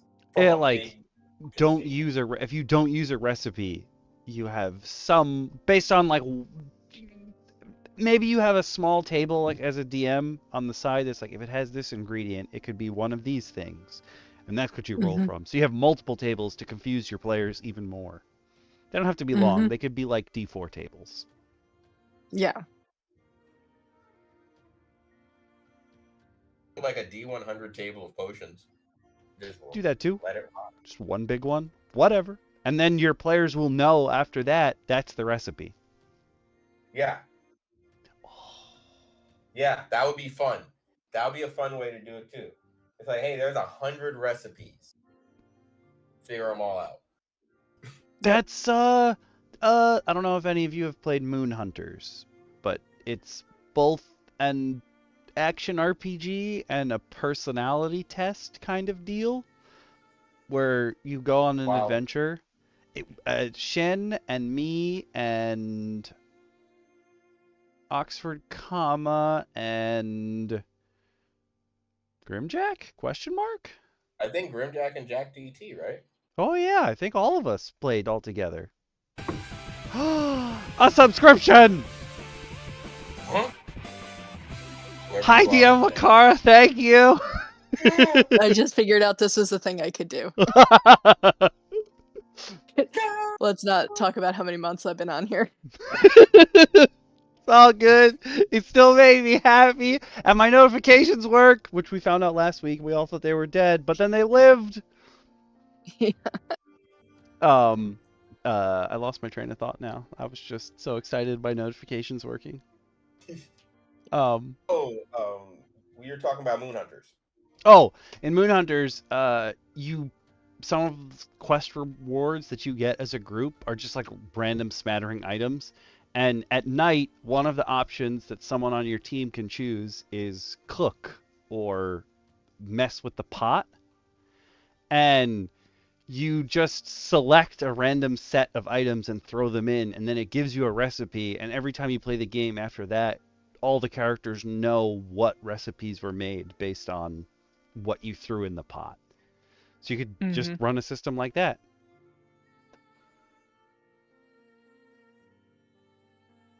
I think that's fun. I'm trying to think of the stupid. One of them is actually poison, and one of them is questionably edible food, and it lowers your stats if someone eats it. Oh. Good night, Joker. Thank you. And we're definitely gonna play again soon. Joker, we'll miss you. Love you, Joker. See you soon. So happy. But getting back on topic. Also, but before we actually get on topic, you know what? DM Lacara might have to leave early, so there's no better time than to remind you all to click a few things and make some ring-a-ding-dings here on the Okami channels that you're currently enjoying. I think DM Lacara best says it when she says, following words. Follow my lead. Hit the buttons. If you need an example, she's just done it. I literally just did it. Oh, I see the raccoon. Yes, please hit the buttons if you have money and would like to throw it at DM Okami for the insane amount of work that he puts into coming up with this stuff, finding it, researching it, making sure that we've done our homework, setting up the stream, doing the stream, splitting stuff up afterwards. Please hit the buttons. And if you wish you had money, like most of us, hit the buttons to like, subscribe, share it with your friends, etc. So that they can join the crowd, because those things also indirectly give Okami money. Yeah. And collectively, we can all help him avoid returning to the demi-plane of sludge. Don't let him go back to the demi-plane sludge. Help us help him, as we ask week after week. Avoid the demi-plane of sludge, because you know who else is now going there? Steve, strapped to Okami's chest. That's Steve, right. I'm sorry. You're coming with me. Okay? Do you want to send him to the demi-plane of sludge? If you don't want to condemn Steve and Okami to a sludge-filled existence, Don't let this happen to this adorable little wizard. Look at him. Look at him. Look at the joy he brings you. He would die for you. This is what bastions do. He is looking out from your chest at a world of wonder and new experiences, and you are plunging him headfirst into the demi-plane of sludge. You don't have to. All you gotta do is click a button. That's it. There's still so do a us sale. all a favor. Click the buttons. Hit the buttons. Hit the damn button. And if you want actual buttons, like physical buttons, or stickers or shirts or anything else, Okami is sharing our Redbubble shop, which has some fun stuff on it, and we are adding to it pretty much every week. I have been slacking this week, but next week I will pick back up. And yeah, I gotta put a we link on have. your Twitch. I mean, we've got like 7 or 8 designs on there at this point, so go I think poke we're around. At 10. Yeah, we're at 10 We're at thanks 10? to you. 10. Whoa. Yeah, wow. I forgot. I didn't wear my shirt today. DM Lacara's hard work. Yeah. So if you haven't, let's give DM Lacara the round of applause she deserves for giving us the dope Redbubble options that you can go and chip in if you're looking for some cool merch for a friend who also enjoys D&D. Because honestly, who doesn't want some cool roundtable merch? For real. And I'm going to be adding some more general interest like DM and D&D stuff to it. So yeah, like the D&D Spectrum design. Like, I'm Vanna Whiting. Like, you can't see it because I don't have the camera on, but I'm actually like gesturing to the screen every time I bring something new up. I'm Vanna Whiting was not on my bingo card for 2020. Thank you. Thank you. I needed that. And there is still a sale on Redbubble. I think it ends the end of this week, but it is on. Yeah. So pretty much everything's at least 25% off? ? Yeah. Stuff. Stop playing games with our emotions and buy merch. Yeah, the stickers start at like $2. This is not a big investment. We're not asking for much. And I think you get a bigger discount if you buy more of them. Look at that. There's a reason to spend more money. And it's not like it's just stickers because it's Redbubble. It's those designs, but I think it shows you the cheapest one, but you can just go to any of the sections and then it's those same designs but on other media? Materials? Yeah, That's probably a and better thing to say. if you go on there and you just like things, click like on them, you can like items, and that tells us what Oh, kinds that's of things people want to see more of, and then I can design more things like that. Yeah. Yeah. So always you can help us. You don't have to spend money. If you have it, it would be nice. You Sorry, can just always give clicked us on your mini input. skirts. You can always give us your input because we love to hear from you at all Mhm. times. But you just got to click a button to do so. Yeah, I think this is the only mini skirt design that I activated because it's just too funny with it saying get lost. It's so funny. It's so It funny. actually is perfect. It actually is perfect. You had leggings? I didn't know you could get. Oh no, nope. You could get dresses. This is why my Amazon Vine is always like, you want to try on ladies' clothes? No, I just think it's cool. I am fascinated by the options. Yeah. It's like you lack pockets, but you have so many other options. This was the trade-off. Don't get me started on pockets. You know the historical background to why women's clothes don't have pockets? I always assumed it's so that you would keep buying purses, but it's probably because you're not supposed to have property. Yes, Wow. historically it was rooted in trying to keep women from hoarding money or hiding love letters. Mm. In the pocket. Because we don't shove things down our bras. That's not something women have always done. So we took your pockets and said that'll stop them. Yes. Good luck with all that infidelity when you don't have pockets. Yep. You have natural pockets. Because a woman that's gonna cheat on her husband would have a problem with shoving something down her chemise. Yep. That's a natural pocket problem. Yeah. That's like it was happening. All right. The colonel sent the letter from the battlefield. You just didn't see the letter come in. It's not. Yeah. That sword cuts both ways. Yeah. Let's not act like this wasn't a thing.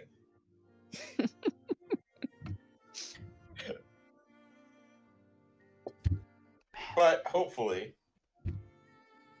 the general didn't practice alchemy, nor did your ex-husband before you started cheating with those pockets of yours. You know, because that's really what ruined the family system. Pockets.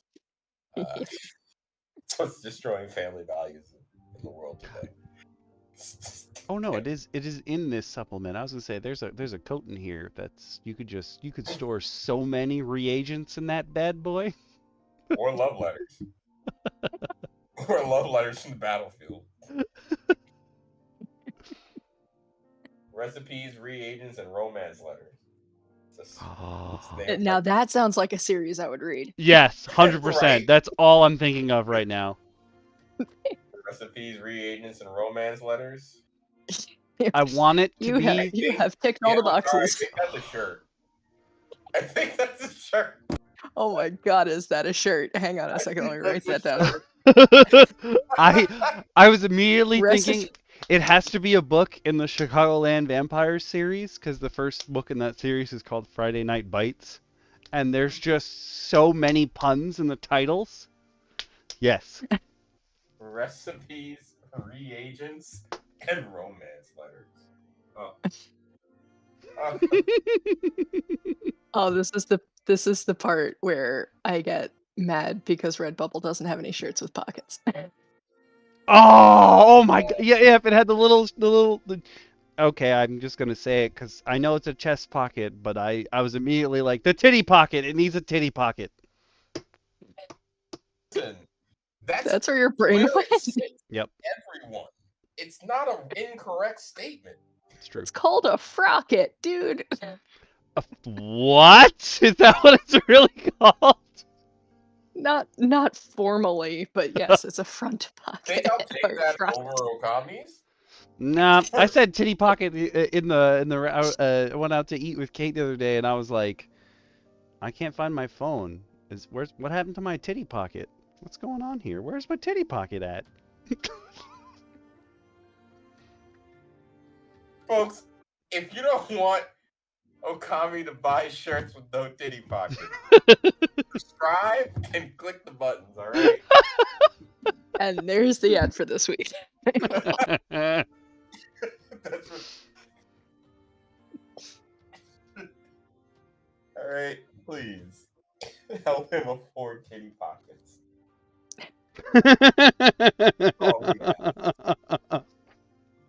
Oh boy. You only get this at the round table.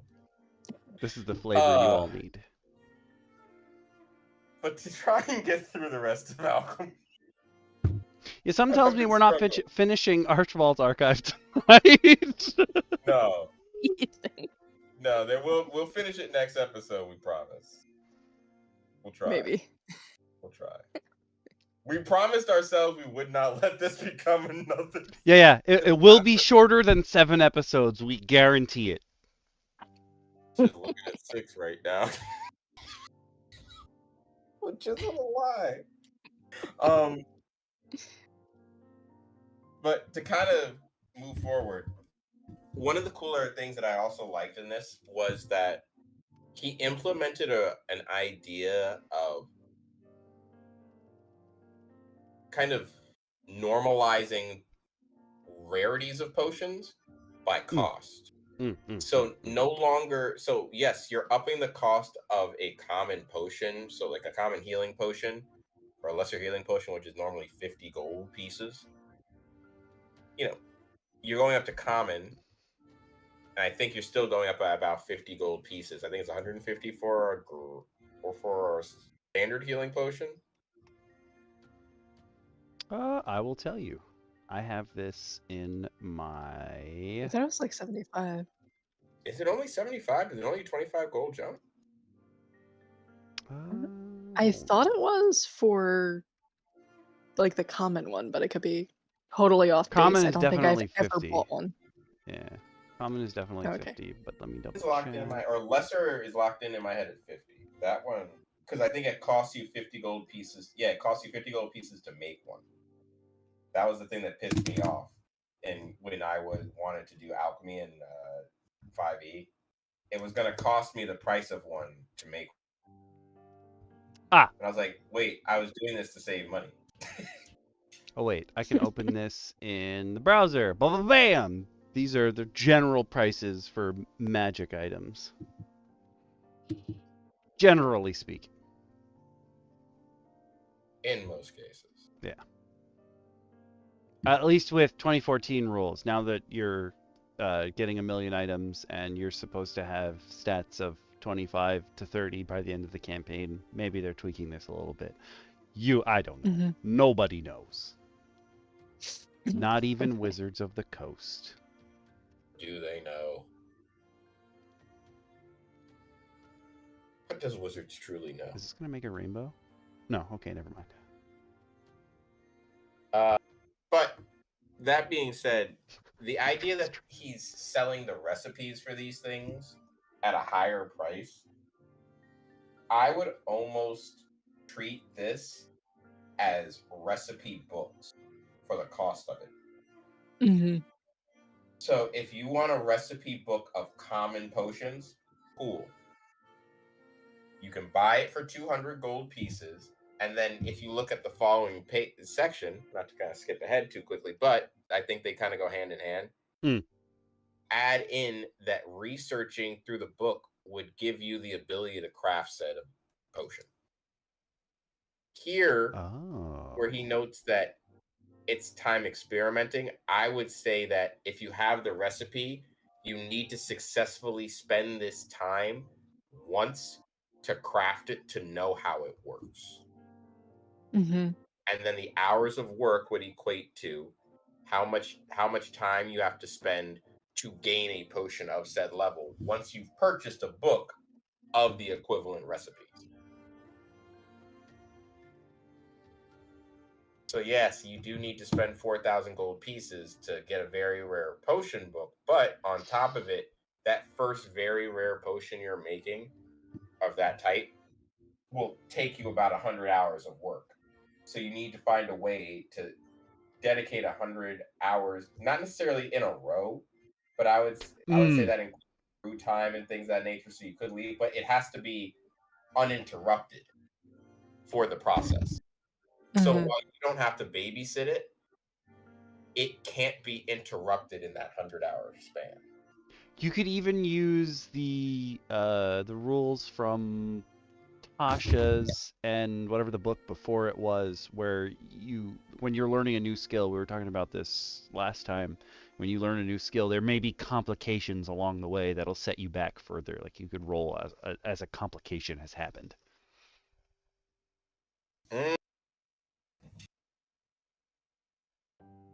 Because maybe you're right. Like Joker said, like, I didn't blow up the room just now. That totally wasn't me, as your mustache is on fire. Nope. Wasn't me.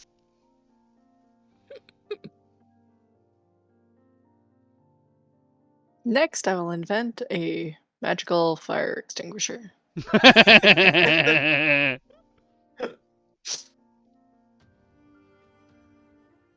But if you got to scroll down the same page, one of the other cool things that he shows is that this little section says ingredients aren't everything. To brew a potion correctly, you not only need the herbal ingredients, applying the right temperature for accurate amount of time when preparing the potion, as well as mixing the ingredients with the right solvent, all influence the outcome of an alchemical operation.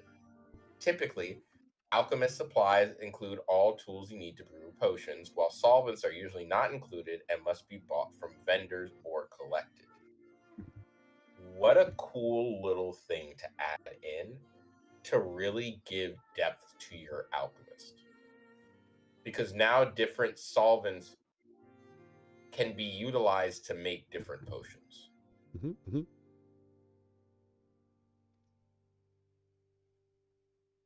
And he also notes little things, of how to increase applicability, which is removing the corresponding amount of gold from the coin purse as you brew the potion, so that someone doesn't feel forced to have to always run out and buy it. Again, I think it's cool to have them be able to maybe get the recipe to make it themselves, so they don't have to anymore. Like, they just keep a supply. I would allow a player to find a way to magically or even have a magically resupplyable solvent for them, but the ingredients wouldn't be resupplying themselves. And that costs are relative.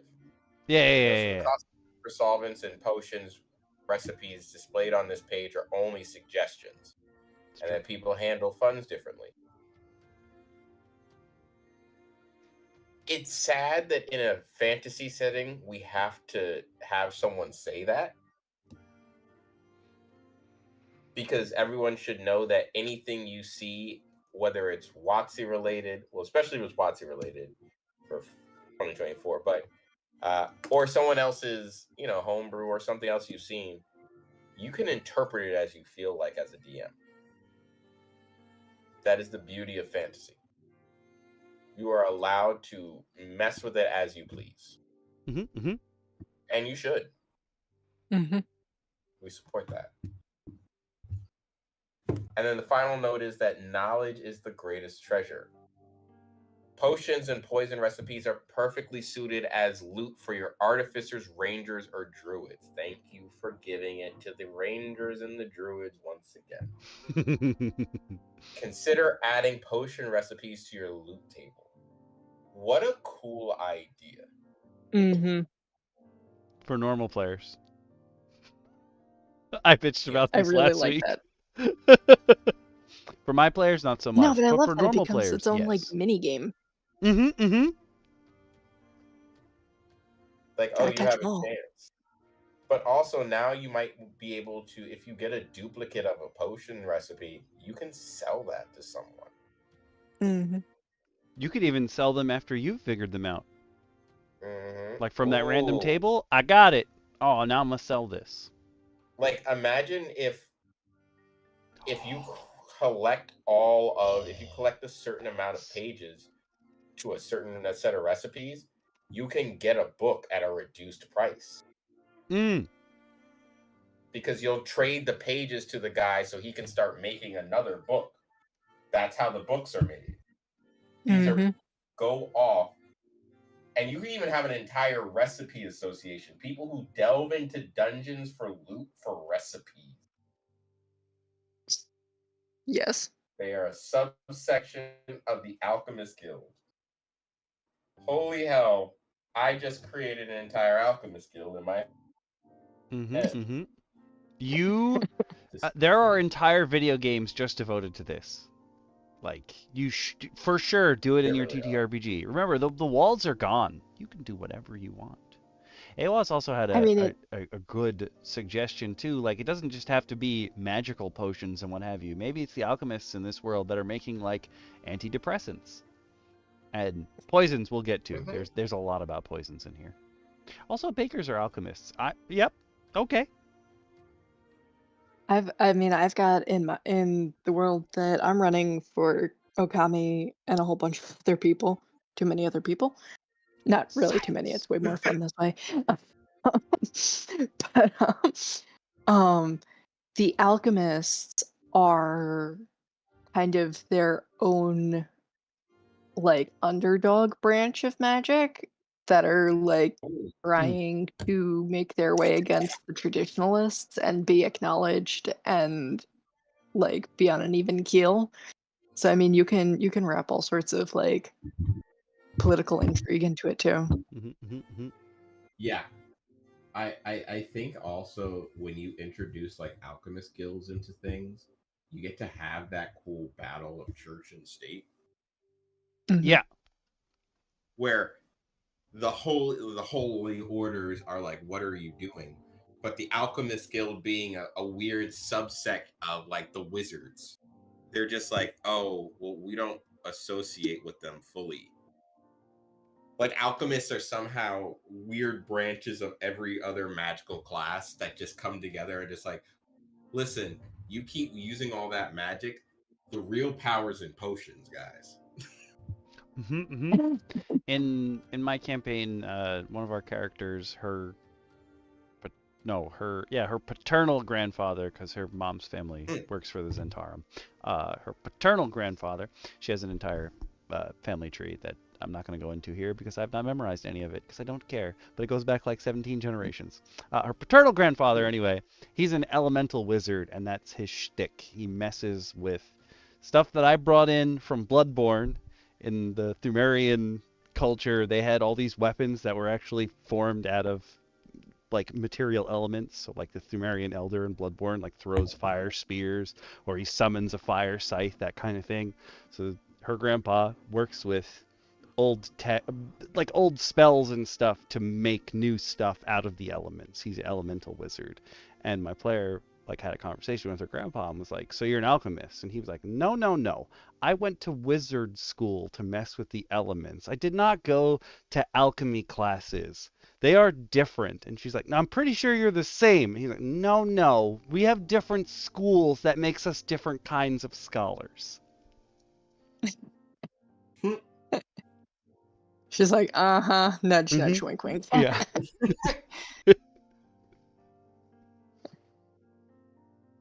It's like, this is like supporting a different baseball team.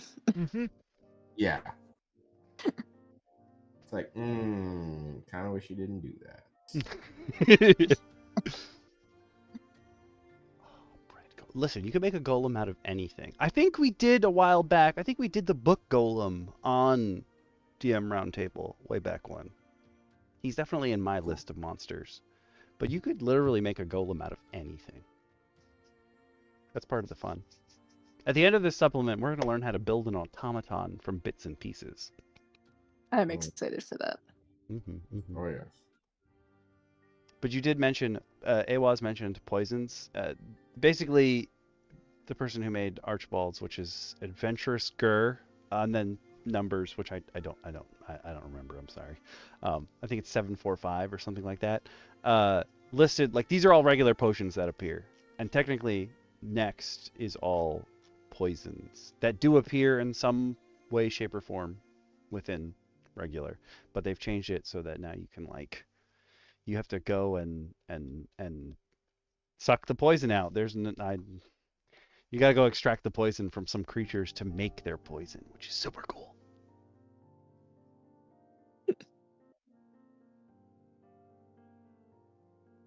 However, if any of my players were like, yeah, I'm gonna go milk a purple worm, I'd be like, so what character are you playing next? Yeah. Yeah. How much did I gain? Roll for new character. You gained a whole new character, buddy. That's crazy. Congratulations. What did I? You open the chest. What did I find? A character sheet. So I want to tell a player one day he's died, like a character sheet. Told you to go back to the end.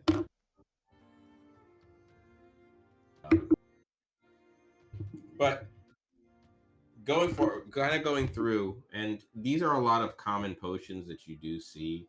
For the most part, and his healing potions, it is kind of cool to see that he gives us a pretty easy summed up page of healing potions, which are your standards up to a supreme healing potion.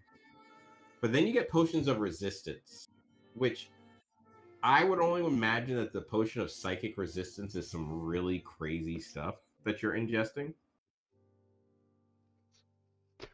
We both immediately, like, we looked at the list. I said this last week, and immediately the one that stuck out was, I bet that doesn't exist normally, but it should, and I'm sure it's weird stuff. Mm-hmm. Obviously, the potions of Hill Giant strength and everything like that, dope as hell. I think that those are the potions that you should be afraid once your players find. Like, when your players start crafting potions of Hill Giant strength, be concerned.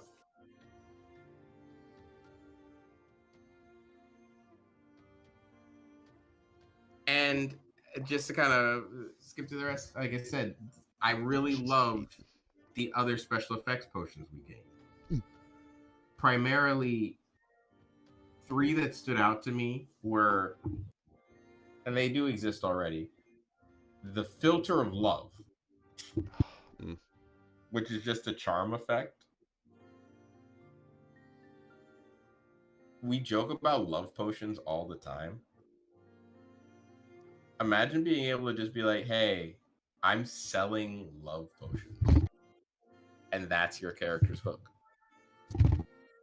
That is so like gypsy woman on a street corner, beginning of an adventure kind of vibe. Yep. Hey, come buy my remedies. Come buy these cool potions I have. Be like, I don't know, weird lady. I'm gonna wake up as a frog, aren't I? I don't know what's going on there, but something about it rubs me the wrong way. Stop it. Come by. And then all of a sudden you're like, man, I really love you, man. It's like, what? Like you gave it to like one of the players, and that player just finds themselves compelled to be in love with you. Or like you gave it to an NPC because you thought it was a poison, and they're just like, but I love you. And now this NPC is chasing your player's character around, professing their love, literally for the next hour. Oh, you gave it to PG? Guess what? He loves you now. Stop giving away stuff that's gonna happen in my campaign, Shin. I literally, Okami, remember this now, because I have a plan for something like this. Oh no. Oh, I hope it's me, because I'm the most awkward one in the party, which is saying a lot. It's not you. Damn it. It's gonna be even weirder. Trust me. Oh my god. Oh. Oh. Oh my god. I am excited. I'll That'll report be- back when it happens. Yes. Yes. I wait with bated breath. Ooh, that's Ready. true. I'm supposed to have my next session this weekend. However, like half my players aren't answering the group chat, so we don't know if we're actually playing or not. But if we do, they might die, all of them. Yay! You guys about nearly time. died on Friday. Oh, cool. Oh, so after you when you got disconnected for a little while, one of the players scrolled up in the Roll20 chat and was like, "Yo, there's a lot of bunches of D8 rolls." And then we worked out as a group. We were like, "These were all the dudes. There was going to be so many dudes." There was going to be so many dudes. My bard neglected to tell me that. I asked him if anything important happened after I logged off, and he was like, no, everyone pretty much just got off. He was like, no, you didn't need to do that one. I did not know that would show up in the chat. Bard toots scared. Scaredly.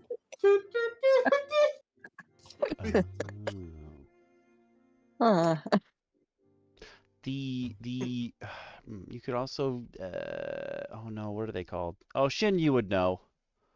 What's the ethnicity of the people who ride the carts that can go in and out of the Domain of Dread?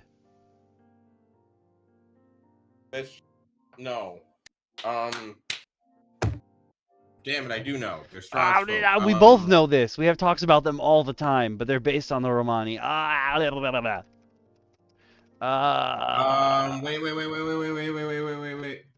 Don't tell me. The Vistani, yeah. There we go. I was like, I know it's a V, but I can't think of it. Yes, the Vistani people. Yeah. That's basically what. Oh yeah, they're absolutely the perfect like in-world vessel for potions like this. And this gives more personality to them in the fact that they travel through dimensions. Yeah, they would have technology and like ideas and recipes that no one else would have. Yeah. And because they can basically planes walk.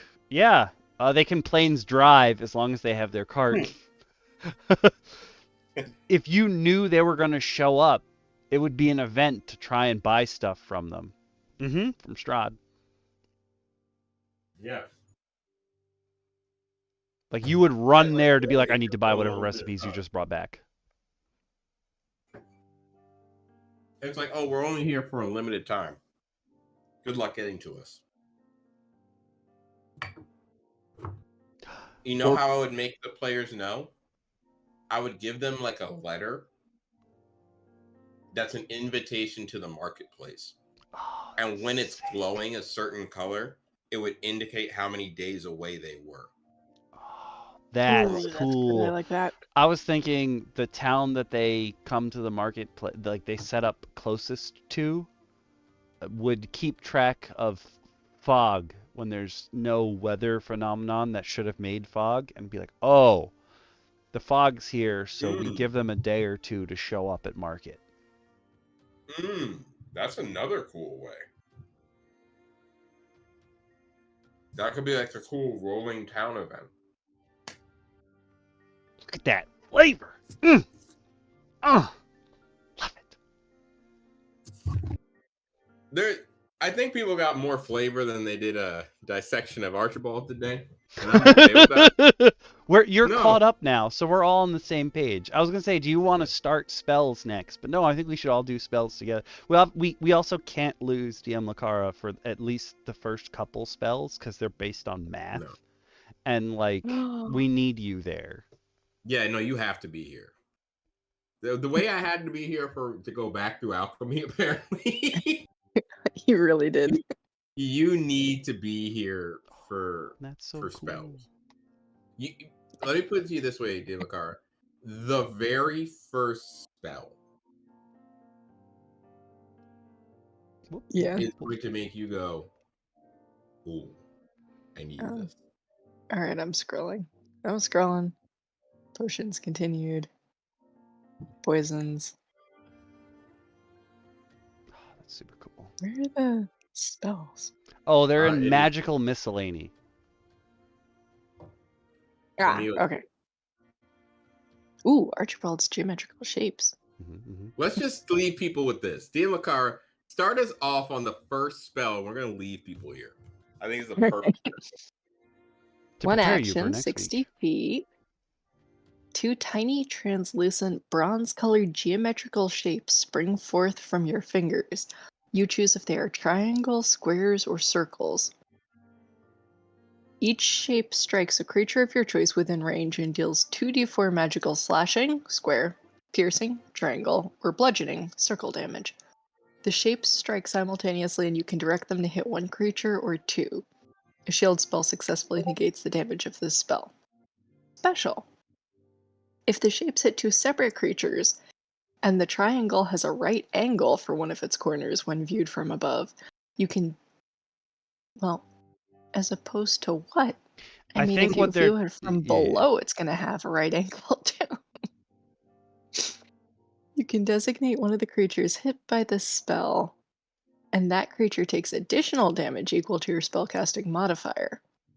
You and your enemies may not be at the same ground level when you cast this spell. Elevation has no impact on triggering the special effect. Wait. So basically, they're saying as long as he was trying to say if you draw the attack on a flat plane, and it makes a triangle. Mhm. Well, I guess technically it has to be a triangle, but if there's one right angle. Okay. Oh, I see. Mm-hmm. It's a little weird worded at first. Yeah. And also, you kind of... This would be harder to do on a hex board. Yeah. Oh, hex, and like people who are playing Theater of the Mind, this is almost too difficult to. Oh, I would almost give them the special effect for most situations. Yeah. Like I would say that if I spaced out creatures accordingly, and they asked me for the 2 nearest creatures to each other when they did it, I would say, yeah, you formed the triangle. Like, congratulations. Mm-hmm. I think the idea of this spell is dope in how it's effective and the effects of it. Mm-hmm. But I do think that what we just mentioned, the limitations of Theater of the Mind and other styles of play, kind of difficult to use. Yeah. But And it's I will say secure damage, so the Adventurous Girl is saying the shield spell will block it, same as Magic Missile, but at least this way you can choose what kind of damage to hit people with. Mm-hmm. Though to be fair, there are very, very few things that stop or are resistant to force. So like magical bludgeoning, slashing, or piercing. If they're blocking force, they're probably going to have something against that too. Mm-hmm. But yeah, it definitely creatively distinguishes yourself. Like you could make like your artificer or whoever else is taking this, because again, he doesn't. It just says class artificer. Listen, ain't nobody gonna stop you if you give this to a wizard who really likes math, or like a sorcerer. Something about angles is good with them, that kind of thing. No one's gonna stop lives you. in vectors. Yeah, lives in like no one's gonna stop you. We all live in Victor's. So you could do this for them and just have it be their thing. They always position themselves in a certain way. And until you've seen them cast a spell, you never know why. And then finally you're like, wait, what is this? So you'd be at the optimal position for combat? You're like, obviously. What did you think I was doing here? What do you think? I was just some weirdo that liked math? Is enjoying numbers? Get the hell out of here. Oh, you are correct. Oh, we did a Blink Puppy way back when. That's got to go in the game. Alongside Grey Witnesses, of course. Mm-hmm. We have some favorite homebrew creatures here. One day we will create. One day we'll actually play. Adventure. One day we're going to create the ultimate adventure. And if we did play, folks, the only way you would get to see it first would be to subscribe to the Patreon that Okami also has. Mm-hmm. You can even join for free. Free! And that'll at least, like, even if you can't see all of the posts, you'll know when I post. All you need is to subscribe. It's free. And hey, if you can later on go up in tiers, great. But if not, don't worry about it. You're still showing and giving Okami the great support he needs to be seen elsewhere and bring even more people into the fray and join us at the round table to enjoy all the flavor that we have to serve up week after week. We got plenty of flavor. I think creatively, we could write an adventure quite quickly. I started last week writing one for us for the labyrinth. Oh yes, yes. I don't pay. Technically, they're paying me, which is the craziest part. Ewan said, "How much am I paying them for this shilling?" Very true. We Technically, actually do this. they're both paying me. We do this out of the love in our hearts, and because we truly don't want him to eat sludge. Like, yeah, you really don't know what his life has been like. like you don't understand the pains we've seen. I mean, I've known Okami for over 10 years. And I've known him for a while. Yeah, I've known him for just about 7. Yeah. There's a lot of sob stories on the internet. The worst ones are the ones you never hear. Trust us. Okami's is one of them. No, it's so true. It's so true. Okami, every time, listen, if I could get Sarah McLachlan to play a song behind me sometimes for Okami, I would. Yep. I would. It's out of love, though. We do this out of love. And also recipes, reagents, and romance is about to go live on the Redbubble. Yes! Yes. I knew you were tinkering. Whenever DM Lacara gets quiet, that means the new design is being made. Yep. Yeah. He's like, okay, let me see this. Hold on. This shirt is... I know she's messing with all the keywords. She's like, nope, not quite. Yeah. I know. Oh, also... It's in the chat. Oh my god, yes.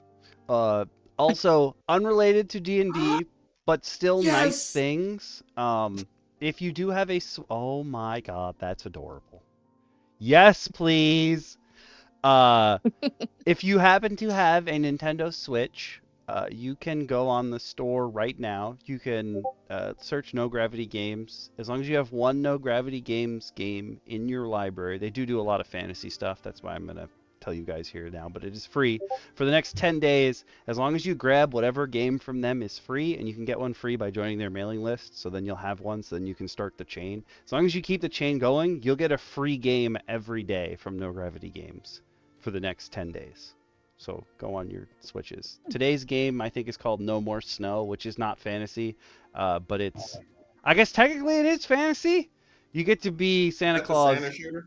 and Mrs. Claus fighting demons that are trying to steal presents. So technically it's fantasy, but a lot of their games are way more fantasy-like than You that. don't know that, Okami. You don't know their life. But go and get I your love free the anecdote games there. before I forget. It's a bold assumption we made, Okami, that Mr. and Mrs. Claus aren't out here fighting demons. That is But so folks, cute, next week DM we'll Lacara. definitely. It's gonna be great. Oh, yeah.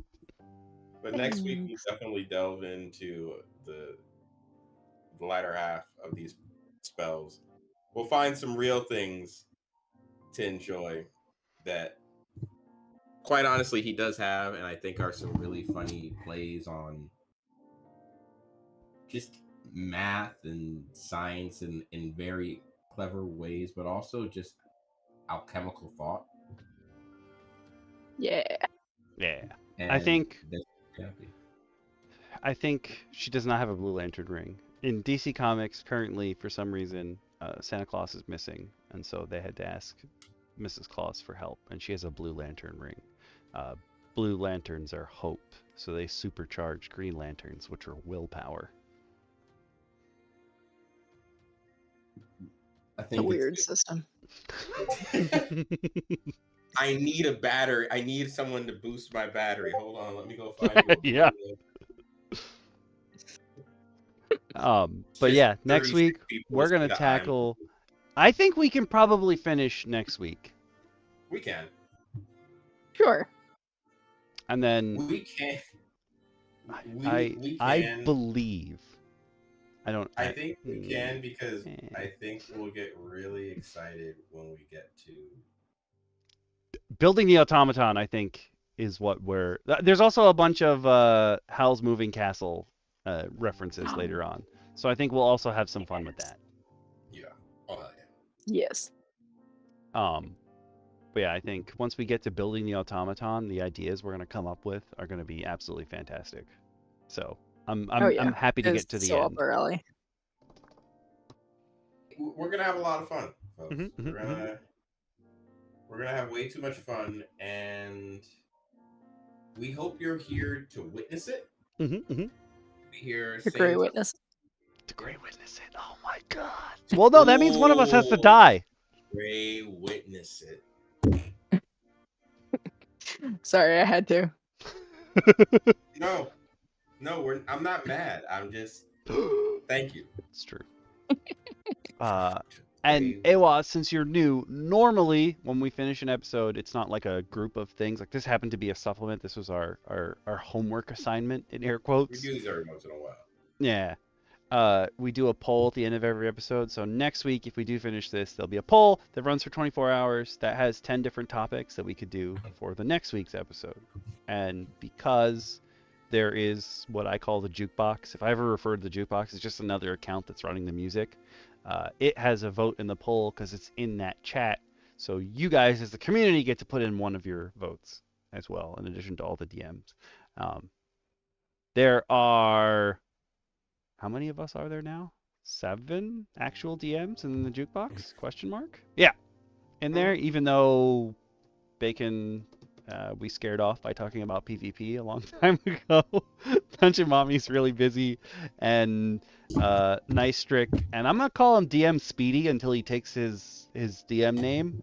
Haven't Speedy. shown up yet on stream. I either with DM Speedy or Star or DM Star Pupil going in. So they get votes too, and then the community gets a vote to see what we talk about the week after that. Cool. But It'll be fun. Well, I will because see we you have- lovely people next week. Yeah, Yes. because we're still doing Archibald's Archive, there's no vote, because it's not like we're going to leave in the middle. That's silly. An artificer would never stand for that. They need to continue their pursuit of knowledge. Mm-hmm. Even knowledge. Yeah. Knowledge is power, folks. We will see you, players of all classes, next week. Ooh. Go buy some merch. We love you. We love you. Bye. I'm gonna kill Twitch first. Bye. We love you. Bye. And then I kill YouTube. Bye, YouTube.